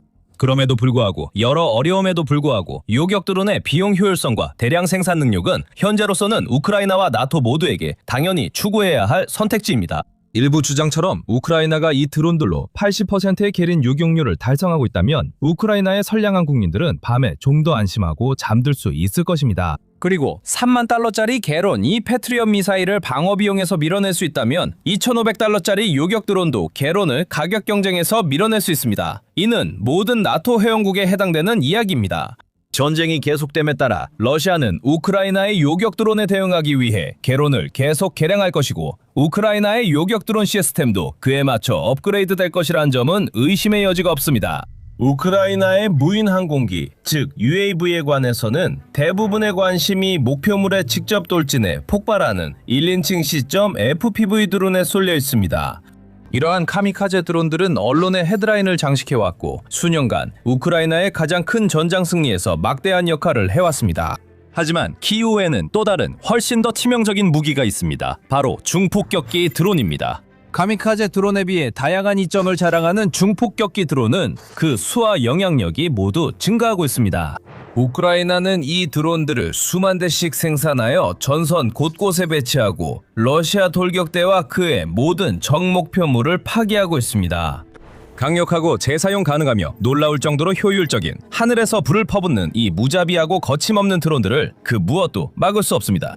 그리고 전 세계는 우크라이나 폭격 드론이 실제로 어떤 일을 할 수 있는지 직접 목격하게 되었습니다. 드니프로페트로스크 지역의 노보파블리우카 마을을 방어하는 임무를 맡은 제42 기계화 여단의 공식 텔레그램 계정에 게시된 한 극적인 영상에서 이 장면이 공개되었습니다. 이 영상은 여러 대형 폭격 드론 작전 장면을 모은 몽타주입니다.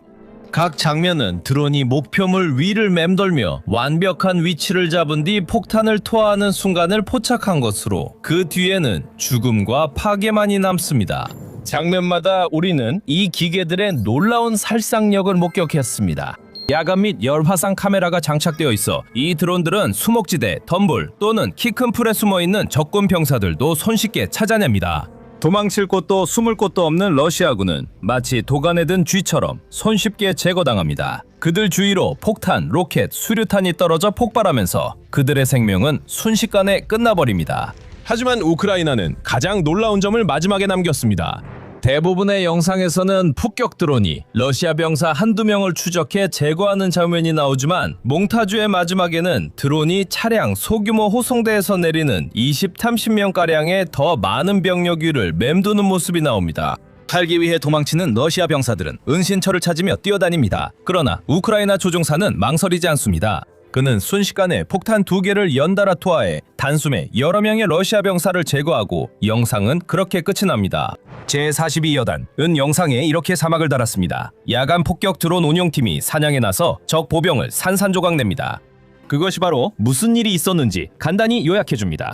모든 영상은 이 드론들이 얼마나 파괴적인 영향을 미칠 수 있는지 보여줍니다. FPV 드론 영상과 달리 FPV 드론은 목표물과 충돌해 폭발하는 순간 영상이 끝나지만 이 영상들은 각 공격 이후의 결과까지 볼 수 있게 해줍니다. 이 영상들은 얼마나 많은 피해가 발생했는지 그리고 얼마나 많은 적이 제거됐는지에 대한 냉정하고 명확한 증거를 제공합니다. 이 영상들은 러시아 군인들이 왜 이 드론을 두려워하는지 쉽게 이해할 수 있게 해줍니다. 그들은 이 드론에 자신들이 가장 무서워하는 민속정서 속 인물인 바바야가의 이름을 붙일 정도입니다. 슬라브 신화에서 바바야가는 숲속에 사는 사악한 마녀로 닭다리가 달린 기이한 오두막에 살며 그 오두막은 움직일 수 있습니다. 밤이 되면 커다란 절구에 타고 날아다니며 손에는 마찬가지로 큰 막자를 들고 있습니다. 많은 이야기에서 그녀는 아이들을 잡아먹는 것으로 등장합니다. 우크라이나의 바바야가 드론은 분명히 아이들을 목표로 삼지는 않지만 밤에 사냥을 하고 목표물을 추적하고 제거하는 데 있어 거의 초자연적인 능력을 자랑합니다. 이 드론들은 다양한 형태로 존재하며 여러 회사에서 제작되고 있습니다. 공식 명칭으로는 뱀파이어, R18 네메시스, 카잔 등이 있지만 러시아 군인들에게는 모두 바바야가라는 이름 아래 분류됩니다. 이 드론들은 보통 최소 6개의 대형 로터가 장착되어 있어 비행이 가능하고 고속으로 이동하며 비교적 무거운 화물을 운반할 수 있습니다. 이 폭격 드론들은 보통 약 12마일, 즉 20km의 거리를 비행할 수 있으며 약 33파운드, 즉 15kg의 탄약을 운반할 수 있습니다. 이 탄약에는 재활용된 대전차 지뢰부터 수류탄, 성형작양, 심지어 박격포탄까지 모두 포함될 수 있으며 이 모든 무기들은 상공에서 적 목표물에 놀라운 정밀도로 투하될 수 있습니다. 예를 들어 R18은 거의 1000피트, 즉 300m 높이에서 단 한 평방미터의 특정 지점을 정확히 타격할 수 있습니다. 이런 정밀성 덕분에 우크라이나 폭격 드론이 임무를 매우 효율적이고 효과적으로 수행할 수 있습니다. 이 드론들은 신뢰성이 높고 대체로 목표물을 정확히 타격할 수 있습니다. 이것은 곧 더 많은 임무 성공, 자원의 낭비 감소, 그리고 이 드론들이 하늘을 날 때마다 적에게 더 큰 피해를 입힌다는 것을 의미합니다. 그리고 이러한 드론을 제작하고 유지하는 데 드는 비용을 살펴보면 이 드론들은 더욱 인상적으로 보입니다. 스카이폴은 우크라이나 폭격 드론 분야에서 대표적인 업체 중 하나로 매년 엄청난 수의 드론을 생산하며 한 대당 약 8,500달러의 비용이 듭니다. 그것은 FPV 드론보다 훨씬 더 비싼 가격입니다. 실제로 스카이폴 폭격 드론은 가미카제 모델보다 약 16배 더 비쌀 수 있습니다. 하지만 장기적인 가치를 보면 폭격 드론이 두 가지 중에서 실제로 더 비용 효율적입니다. 그 이유는 이렇습니다. FPV 드론은 일회용, 한 번 쓰고 버리는 장치입니다. FPV 드론은 처음부터 복귀 없이 지상에서 이륙합니다. 목표물을 향해 날아가고 모든 것이 제대로 작동하면 목표물과 충돌하면서 한 번에 폭발을 일으킵니다. 하지만 폭격 드론은 이륙해서 목표물을 타격하는 것뿐만 아니라 기지로 돌아와 착륙하고 재충전하고 재장전한 뒤 다시 임무를 수행할 수 있도록 설계되어 있습니다.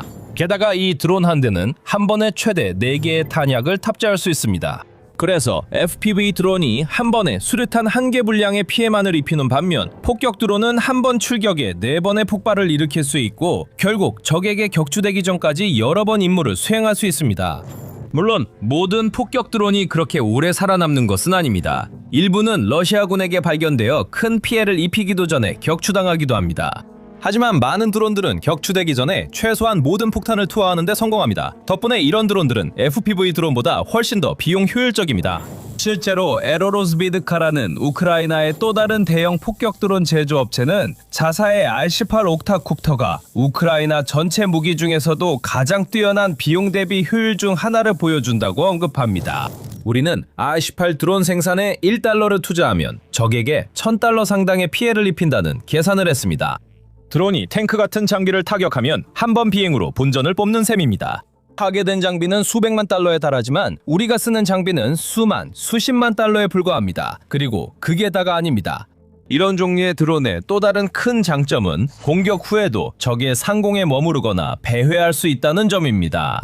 이것은 앞으로의 결정을 내리기 위한 정보를 수집할 때 매우 귀중합니다. FPV 드론을 사용할 때는 조종팀이 드론이 충돌하기 전까지 볼 수 있는 것만 볼 수 있습니다. 드론이 목표물과 충돌하는 순간 영상 송출이 끊깁니다. 그리고 아무리 자신감이 높아도 조종사들은 공격이 성공했는지 항상 완전히 확신할 수는 없습니다. 때로는 실제로 얼마나 피해가 발생했는지 확인하기 위해 추가 정찰 드론을 띄워 현장을 살펴봐야 할 때도 있습니다. 이는 더 많은 시간과 노력, 자원이 필요합니다. 이와는 달리 폭격 드론은 폭탄을 투하한 뒤에도 그 자리에 머물면서 조종사에게 직접적인 영상 송출을 계속 제공합니다. 이를 통해 탄약이 지상으로 떨어지는 모습을 보여주고 조종사가 그 충격과 피해 규모를 직접 확인할 수 있게 해줍니다. 폭격 드론은 자체적으로 전투 피해를 평가해 팀이 다음 단계를 더 쉽게 계획하고 추가 드론 투입 여부도 결정할 수 있게 합니다. 이로 인해 자원을 더욱 효율적으로 사용할 수 있고 전장에서 더 많은 성공과 더 적은 실패로 이어집니다. 바바야가 드론의 마지막으로 강조할 만한 큰 장점은 밤에 사냥하는 놀라운 능력입니다. 더 저렴하고 단순한 FPV 드론은 항상 고급 카메라 기술을 장착할 수 없기 때문에 주로 낮에 사용해야 하며 조종사들은 표준 영상 피드에 의존해 드론을 조종하고 목표물을 식별해야 합니다. 폭격 드론은 FPV 드론보다 더 많은 돈과 시간이 투입되어 오래 사용하도록 설계되었습니다. 이 드론들은 종종 다양한 열화상 및 광학 카메라가 장착되어 있어 어둠 속에서도 적의 목표물을 식별할 수 있고 적이 위장복을 입거나 나뭇잎 사이에 숨어 있어도 찾아낼 수 있습니다. 제42 기계화 여단, 이 공유한 영상은 이것이 얼마나 중요한지 보여줍니다. 드론들은 땅에 엎드려 자신들이 숨겨져 있고 안전하다고 믿는 러시아 병사들을 정기적으로 추적하며 그들이 자신들의 마지막 순간이 빠르게 다가오고 있다는 사실조차 전혀 모른 채 있는 모습을 보여줍니다. 러시아 상황은 악화되고 우크라이나는 개선되는 이유는 드론이 점점 더 치명적으로 변하고 있기 때문입니다. 본격적으로 시작하기 전 여러분은 더 밀리터리 쇼를 시청 중입니다. 구독하지 않으셨다면 지금 구독하세요. 우크라이나는 중폭격 드론 전력 개발에 시간을 허비하지 않았습니다. 2022년 2월 러시아가 전면 침공을 시작하자마자 우크라이나 방위 기업들은 농업용 및 대형 드론 플랫폼을 전투 목적으로 어떻게 개조할 수 있을지 모색하기 시작했습니다. 곧 첫 번째 폭격기 드론이 개발을 마치고 등장했습니다. 예를 들어 스카이폴은 뱀파이어라는 6로터 중형 폭격기를 제작했으며 이 드론은 2023년에 공식적으로 도입되었습니다. 다른 회사들과 폭격기, 드론들도 곧 뒤따랐고 이로 인해 우크라이나군은 점점 더 파괴적이고 다양한 무인 항공기 무기고를 선택할 수 있게 되었습니다.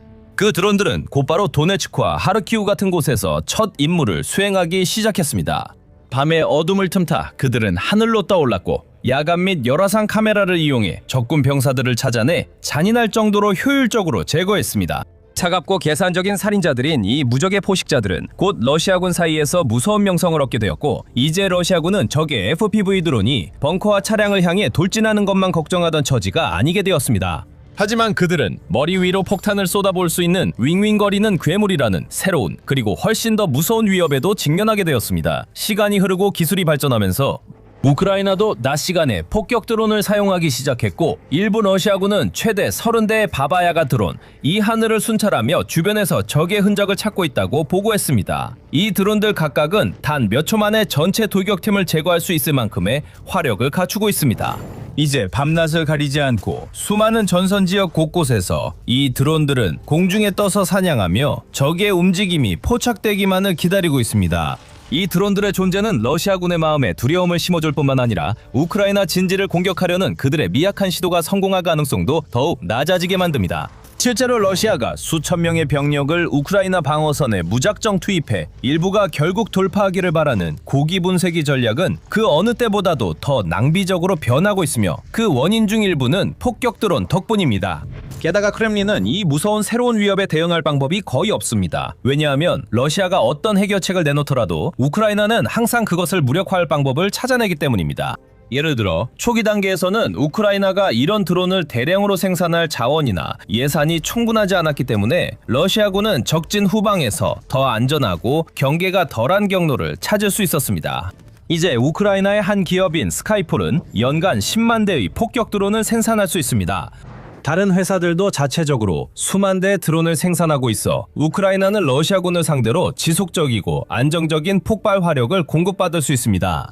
게다가 이 기업들은 크렘린이 내놓을 수 있는 어떤 대응책보다 한 발 앞서기 위해 끊임없이 설계를 개성할 방법을 모색하고 있습니다. 예를 들어 러시아군이 전자전 기술을 사용해 GPS 유도 폭격 드론을 교란하기 시작했을 때 스카이폴은 교란이 불가능한 관성 및 지역 매칭 항법 시스템을 추가해 드론이 전자전 공격에 완전히 면역이 되도록 만들었습니다. 마찬가지로 러시아군이 자체 소형 공대공 FPV 드론을 사용해 폭격 드론을 격추하기 시작하자 스카이폴은 자사 드론에 새로운 방어용 성방장치를 장착했습니다. 덕분에 적 요격 드론이 너무 가까이 접근하면 그 플래시가 작동하게 됩니다. 이 플래시는 적 드론 카메라를 눈멀게 해 조종사가 시야 없이 조종하게 만들고 목표물을 놓치거나 드론을 추락시킬 가능성을 높입니다. 이 방법은 심지어 밤에도 효과가 있습니다. 우크라이나의 일부 폭격 드론에는 특수 적외선 프로젝터가 장착되어 있어 러시아군이 야간 작전 중에 탐지 및 유격에 사용할 수 있는 적외선 카메라를 무력화할 수 있습니다. 그리고 개선은 여기서 끝나지 않습니다. 일부 폭격 드론 변형에 스타링크 통신 기술이 탑재돼 더 먼 거리 작전이 가능해졌습니다. 이로 인해 탑재 중량이 약간 줄어들긴 하지만 우크라이나가 곧 러시아 영토 깊숙한 곳까지 목표물을 타격할 수 있게 되어 파괴적인 공격에 새로운 기회를 열게 됩니다. 이 모든 것의 중요성은 아무리 강조해도 지나치지 않습니다. 전쟁이 진행되며 드론은 양측 모두에 더 중요한 역할을 하고 있습니다. 러시아군은 자율 장거리 채공 탄약 드론에 막대한 투자를 해왔으며 이란에서 샤헤드 드론을 대량으로 구입하고 자국 내에 새로운 드론 생산 공장을 세워 매달 수천 대의 드론을 생산하고 있습니다. 러시아는 이러한 드론을 정기적으로 우크라이나 영토에 대한 대규모 공격에 사용하며 마을과 도시, 그리고 병원, 발전소, 교통허브와 같은 민간 인프라를 자주 표적으로 삼고 있습니다. 격전이 벌어지는 최전선 지역에서도 러시아와 우크라이나는 FPV 공격을 정기적으로 주고받고 있으며 이 분야에서는 양측이 거의 대등한 전력을 보이고 있습니다. 실제로 일부 지역에서는 러시아의 FPV 드론이 우크라이나보다 더 많고 파괴력도 더 큽니다. 다행히도 폭격 드론에 관해서는 우크라이나가 적에 비해 엄청난 우위를 점하고 있습니다. 실제로 우크라이나는 이 분야에서 러시아보다 훨씬 앞서 있습니다. 러시아는 거의 모든 시간과 자원을 카미카제 드론에 집중했지만 우크라이나는 과감하게 다양한 드론을 개발했고 그 결실을 맺고 있습니다. 우크라이나는 세계에서 가장 강력하고 격추하기 어려운 드론을 보유해 큰 효과를 내고 있습니다. 적군뿐 아니라 중요한 자산을 겨냥한 성공적인 공격도 다수 보고됩니다. 예를 들어 2026년 2월 말에 우크라이나 군사법 집행기관의 조종사들은 러시아의 S-300 대공 미사일 시스템과 블랙아이 전자전 장비에 대한 성공적인 공격을 보고했습니다. 고정익 폭격 드론 승무원은 S-300을 찾아내어 타격했는데 S-300은 현재 러시아군이 운용 중인 가장 비싼 방공자산 중 하나입니다. S-300 미사일 한 발의 가격이 약 200만 달러에 달하고 전체 시스템의 가치는 약 1억 달러에 이릅니다. 최근 몇 달 동안 우크라이나의 폭격 드론들이 하르키우의 러시아 벙커진지부터 콘스탄티노카 근처의 병력 수송 트럭까지 타격하는 영상과 보도가 이어지고 있습니다. 영상 증거에는 러시아군이 숨기려 했던 전차를 제거하고 강화된 건물을 폭파하며 쿠로스크에서 값비싼 군사 장비를 손상시키는 모습도 담겨 있습니다. 그리고 이처럼 대형 장비를 파괴하지 않을 때는 폭격 드론들이 러시아 병사들을 부상 입히거나 사살하거나 심지어는 살아남기 위해 필사적으로 백기를 들고 항복하게 만들기도 합니다. 크렘린의 지휘관들이 전선의 주요 지역에서 진지를 확보하기 위해 보병 돌격에 점점 더 의존하고 있는 이 시기에 폭격 드론들은 우크라이나 방어 무기 중에서 아마도 가장 중요한 요소라고 할 수 있습니다. 장화할 장갑 차량이 거의 없거나 전혀 없는 상황에서 러시아 병사들은 완전히 노출되어 있으며 우크라이나 드론 조종사들의 손아귀에 완전히 달려 있습니다. 드론 조종사들은 UAV를 머리 위에 띄워놓고 강력한 폭탄을 투하할 수 있습니다. 이로 인해 크렘린은 많은 사상자를 감당해야 하며 과거엔 러시아가 병력 모집으로 솔실을 보충했지만 이제 점점 어려워지고 있습니다.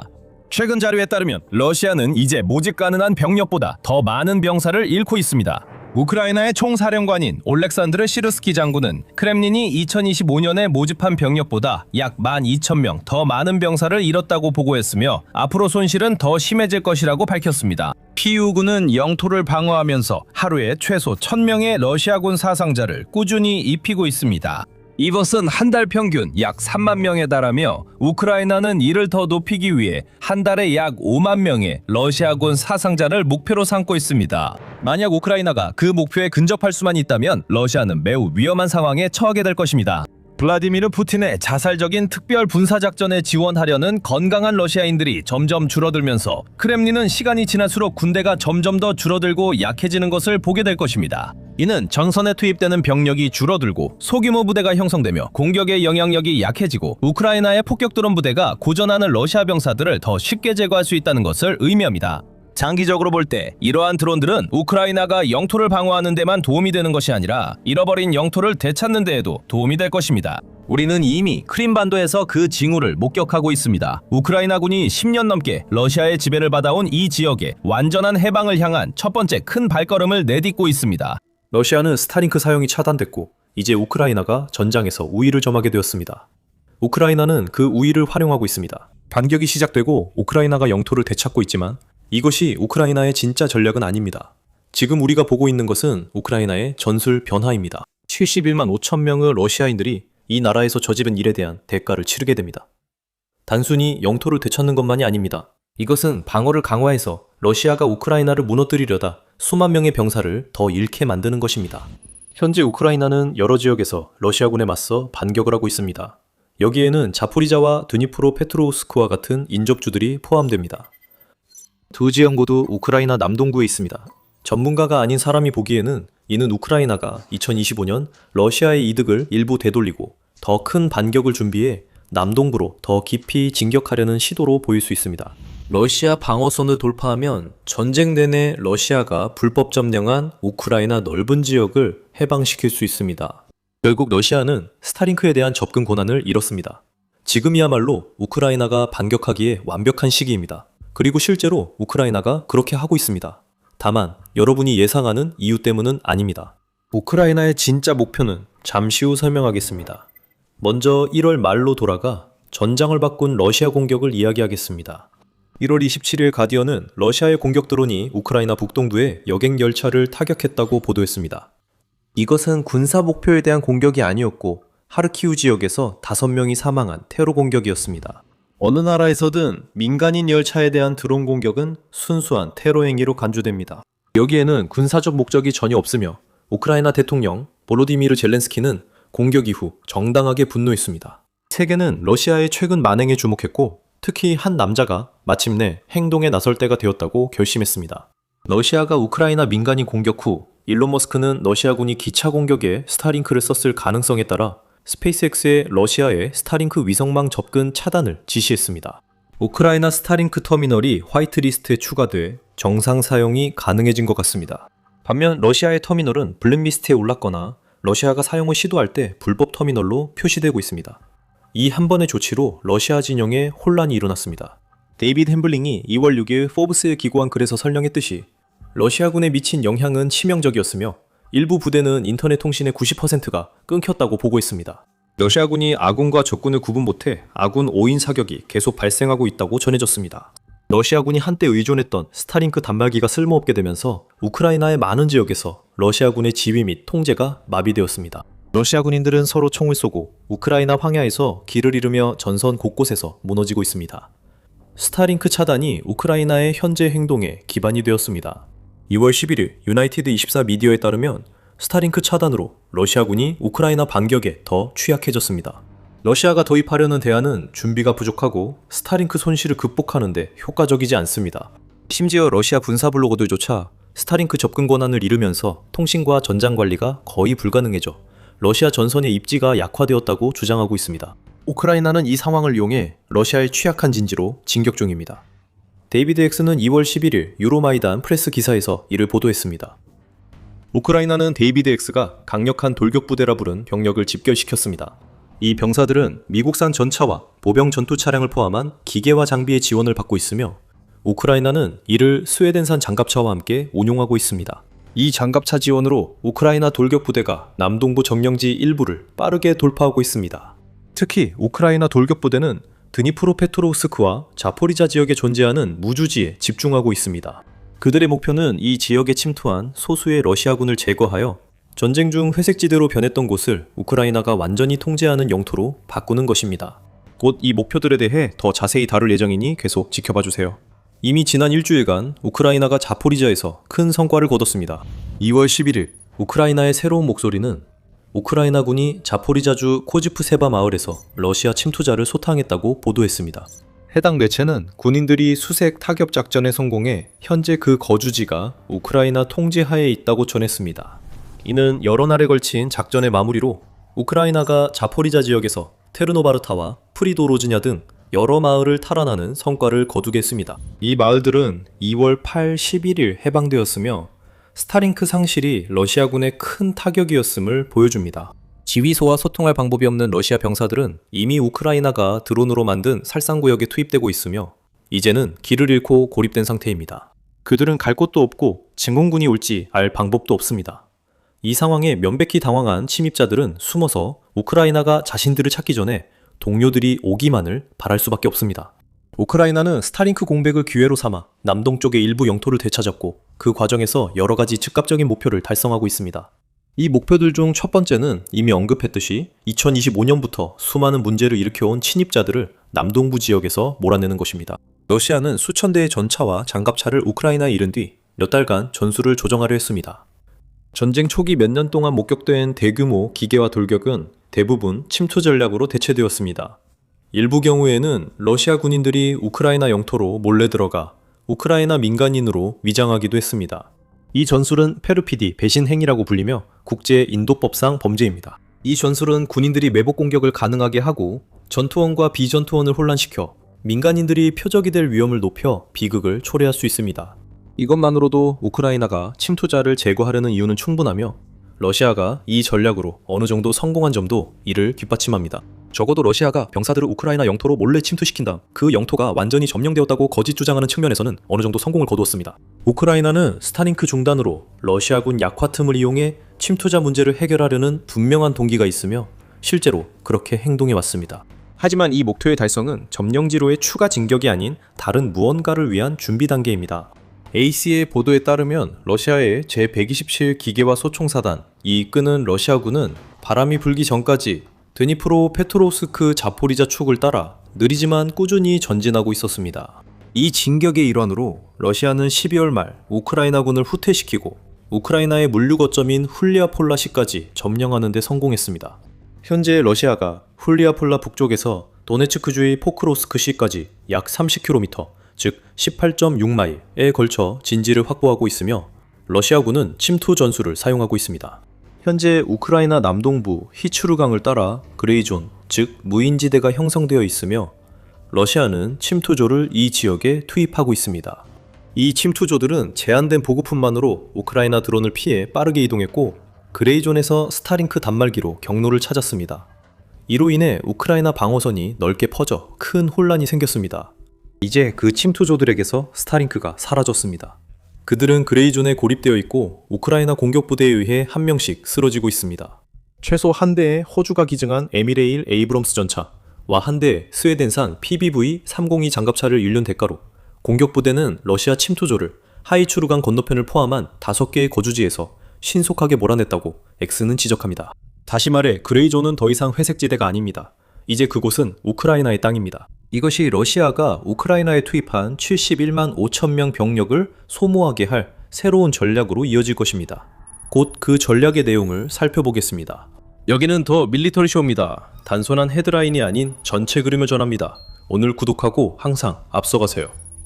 이제 이 새로운 전략이 무엇인지 알아봅니다.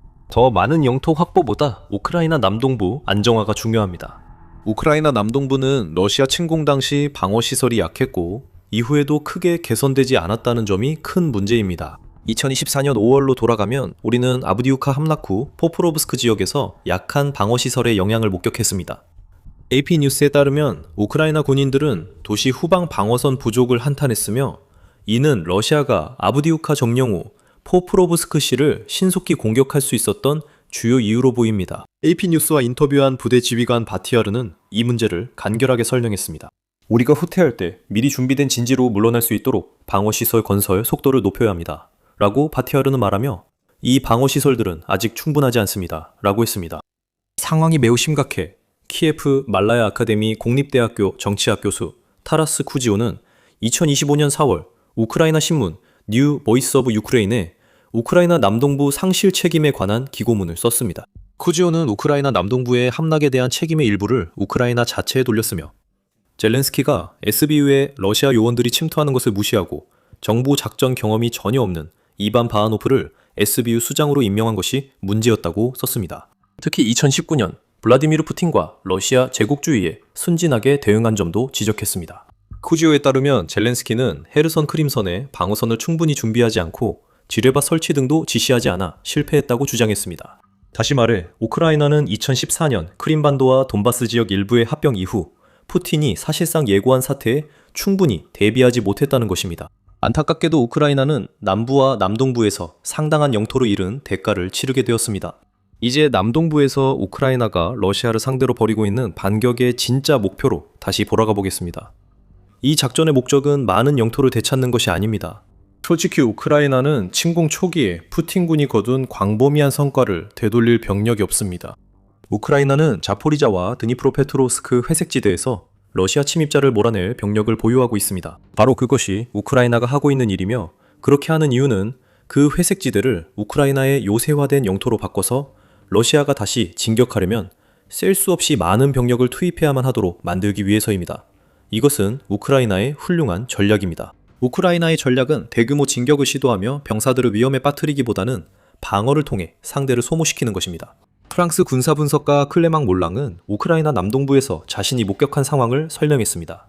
일부에서는 우즈파니우카를 목표로 언급하고 있는데 그럴 수도 있습니다. 그 지역은 러시아가 이동하기 매우 어려운 곳이며 우리는 타격 지도를 통해 그 점을 확인했습니다. 하지만 밀랑은 그런 일은 없을 것이라고 했습니다. 그는 우선순위는 히추르강, 보크로프스크 접근로 확보이며 이는 방어시설 개선 시간을 벌어줍니다. 이것이 우크라이나의 전략입니다. 라고 덧붙였습니다. 우크라이나는 러시아가 스타링크에 접근하던 회색지대들을 침투하거나 돌파하려는 러시아 병사들을 선멸할 수 있는 살상지대로 바꿔 남동부 방어선의 약점을 보완하고 있습니다. 우크라이나가 지금까지 해온 것을 본 많은 사람들이 기대하는 것과는 다를 수 있지만 이 전략은 엄청난 수의 러시아 병사들의 죽음으로 이어질 것이며 그 이유가 바로 이것입니다. 전쟁연구소 ISW에 따르면 크렘린은 2025년에 우리가 보았던 것과 유사한 여름 공세를 다시 준비드릴까? 전쟁연구소 2루에 따르면 크렘린은 2025년에 우리가 보았던 것과 유사한 여름 공세를 다시 준비하고 있다고 합니다. 그 공세는 주요 전략적 목표인 보크로프스크를 점령하는 데 실패했기 때문에 이번 새로운 공세에서는 러시아가 도네츠크로 더 깊이 진격하기 전에 그 도시를 점령하려 할 것이라고 추정할 수 있습니다. 푸틴은 자신의 주장과 달리 전쟁을 끝낼 의사가 없다는 신호를 보낼 뿐만 아니라 그렇지 않으면 이번 여름 공세는 슬로베스크, 크레마토르스크, 우리키브, 자포리자 방향의 우크라이나 탈환 및 요새화 중인 그레이존에 집중할 것입니다. 밀란의 말을 따른다면 이 전략엔 이미 문제가 발생하고 있습니다. ISW의 설명에 따르면 러시아 군사지휘부는 제한적일 것으로 보이는 전략 예비군을 2026년 여름에 계획된 우크라이나 남부 및 또는 동부 공세에 투입할 계획이라고 전해집니다. 여기서 주목해야 할 핵심 단어는 제한적입니다. 러시아가 하려는 것은 예비군이 거의 소진된 상황임에도 불구하고 새로운 공세를 시작하는 것입니다. 이번 공세에서 러시아가 우크라이나에 투입할 병력은 병사 중 최하위 수준일 가능성이 높습니다. 유나이티드 44 미디어의 2월 10일 보도에 따르면 러시아 병사들은 10일가량 훈련 후 전선에 투입돼 푸틴의 전쟁에서 총알바지가 되고 있습니다. 간단히 말해 러시아는 이제 경험이 있거나 유능한 병력이 바닥나서 그저 소모품처럼 병력만 밀어넣고 있습니다. 이들 중 상당수는 이미 바크로브스크와 같은 곳에서 우크라이나의 방어선에 부딪혀 갈려나가고 있습니다. 이 지점에서 우크라이나의 새 요새화 전략이 등장합니다. 우크라이나는 이런 약한 병력을 공격할 수 있고 실제로 어느 정도 성과를 거둘 수도 있습니다. 하지만 다시 말하지만 현재 우크라이나에는 71만 5천 명의 러시아군이 있습니다. 숙련된 병사가 있어도 우크라이나는 인력이 크게 부족합니다. 전면 반격 시 양측 모두 많은 사상자가 날 것입니다. 우크라이나는 사상자가 한쪽에서만 발생하길 원합니다. 국가 남동부 주요 지역 해방 후 새로운 방어시설을 구축하는 것이 그 방법입니다. 우크라이나는 이미 지금 우리가 보고 있는 결과를 향해 이미 움직여 왔습니다.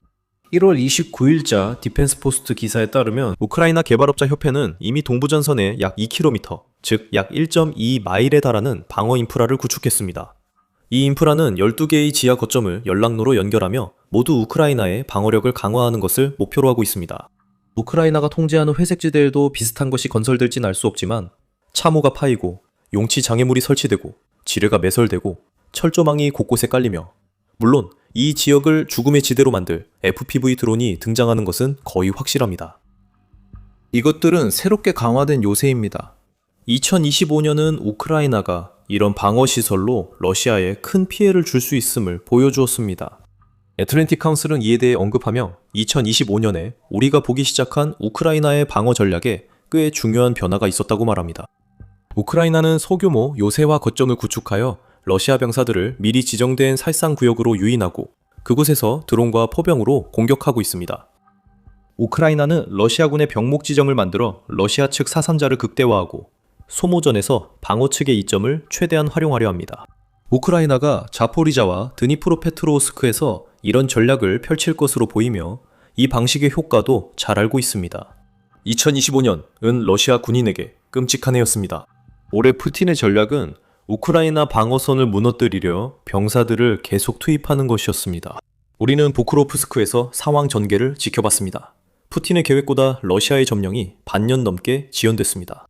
내셔널 인터레스트에 따르면 연말까지 러시아는 약 41만 5천 명의 전장 사상자를 냈지만 얻은 것은 우크라이나 영토의 극히 일부에 불과했습니다. 이것이 우크라이나 방어시설의 영향입니다. 2026년 초에도 러시아 상황은 나아지지 않았습니다. 우크라이나군 총사령관 올렉산드르 시에르스키에 따르면 러시아는 1월에 3만 1,700명의 병력을 잃었고 이는 그달 모집 인원보다 약 9천 명 더 많았습니다. 우크라이나는 이 숫자를 월 5만 명까지 늘릴 계획이며 이는 러시아가 우크라이나에 투입한 71만 5천 명의 병력이 빠르게 소모될 수 있음을 의미합니다. 지금 우리가 자포리자와 드니프로페트로우스크에서 보고 있는 것은 우크라이나가 효과가 있을 것이라고 확신하는 전략을 바탕으로 움직이고 있다는 점입니다. 러시아는 플랜 B는 물론 플랜 A도 없습니다. 우크라이나는 방어선을 구축하면 러시아군이 몰려온다는 상황입니다. 하지만 그것은 치명적인 방어시설일 뿐이며 도착한 러시아군은 다시 햇빛을 볼 수 없을 것입니다. 일부 전문가들, 그 중에서도 전략국제문제연구소 CSIS, 해럴드 브라운 석좌 국방안보부장인 세스 G 존스는 러시아가 오랫동안 실제 사상자 수를 숨기려 해왔다고 말합니다. 별도의 보고서에서 CSIS는 양측의 사상자 수를 합치면 우크라이나 전쟁의 사상자 수가 200만 명에 이를 수도 있다고 밝혔습니다. 하지만 그 손실의 대부분은 러시아가 감당해야 할 것입니다. 러시아가 공격하는 쪽이기 때문입니다. 우크라이나는 방어하고 있으며 새로운 전략으로 이전보다 훨씬 더 효과적으로 방어를 하고 있습니다. 푸틴의 유일한 전술은 총알바지 병사를 우크라이나에 보내는 것입니다. 자포리자와 드니프로페트로프스크에서 총알바지 병사들은 새로 보강된 방어선을 맞닥뜨려 괴멸할 것입니다. 스타링크가 계속 작동하지 않고 대체 수단도 없는 상황에서 앞으로 몇 주간 우크라이나가 새로운 방어선 구축 전략을 뒷받침할 추가 진격에 나설 가능성이 높습니다. 2026년은 러시아가 승리하지 못하며 71만 5천 명의 러시아 군인들이 푸틴의 실패로 대가를 치르게 될 것입니다. 우크라이나에서 우리가 또 하나 목격하고 있는 것은 그 나라 군대 내에서의 사고방식 변화입니다. 한때 생존에만 집중하던 우크라이나는 이제 러시아를 상대로 주도권을 잡을 준비가 되어 있습니다. 그건 푸틴의 약화된 군대엔 위험한 일이며 영상을 보시면 그 이유를 알 수 있습니다. 이 영상을 재미있게 보셨다면 우크라이나의 전장 전략에 대한 더 많은 인사이트를 얻기 위해 더 밀리터리 쇼를 구독하는 것도 잊지 마세요. 시청해주셔서 감사합니다.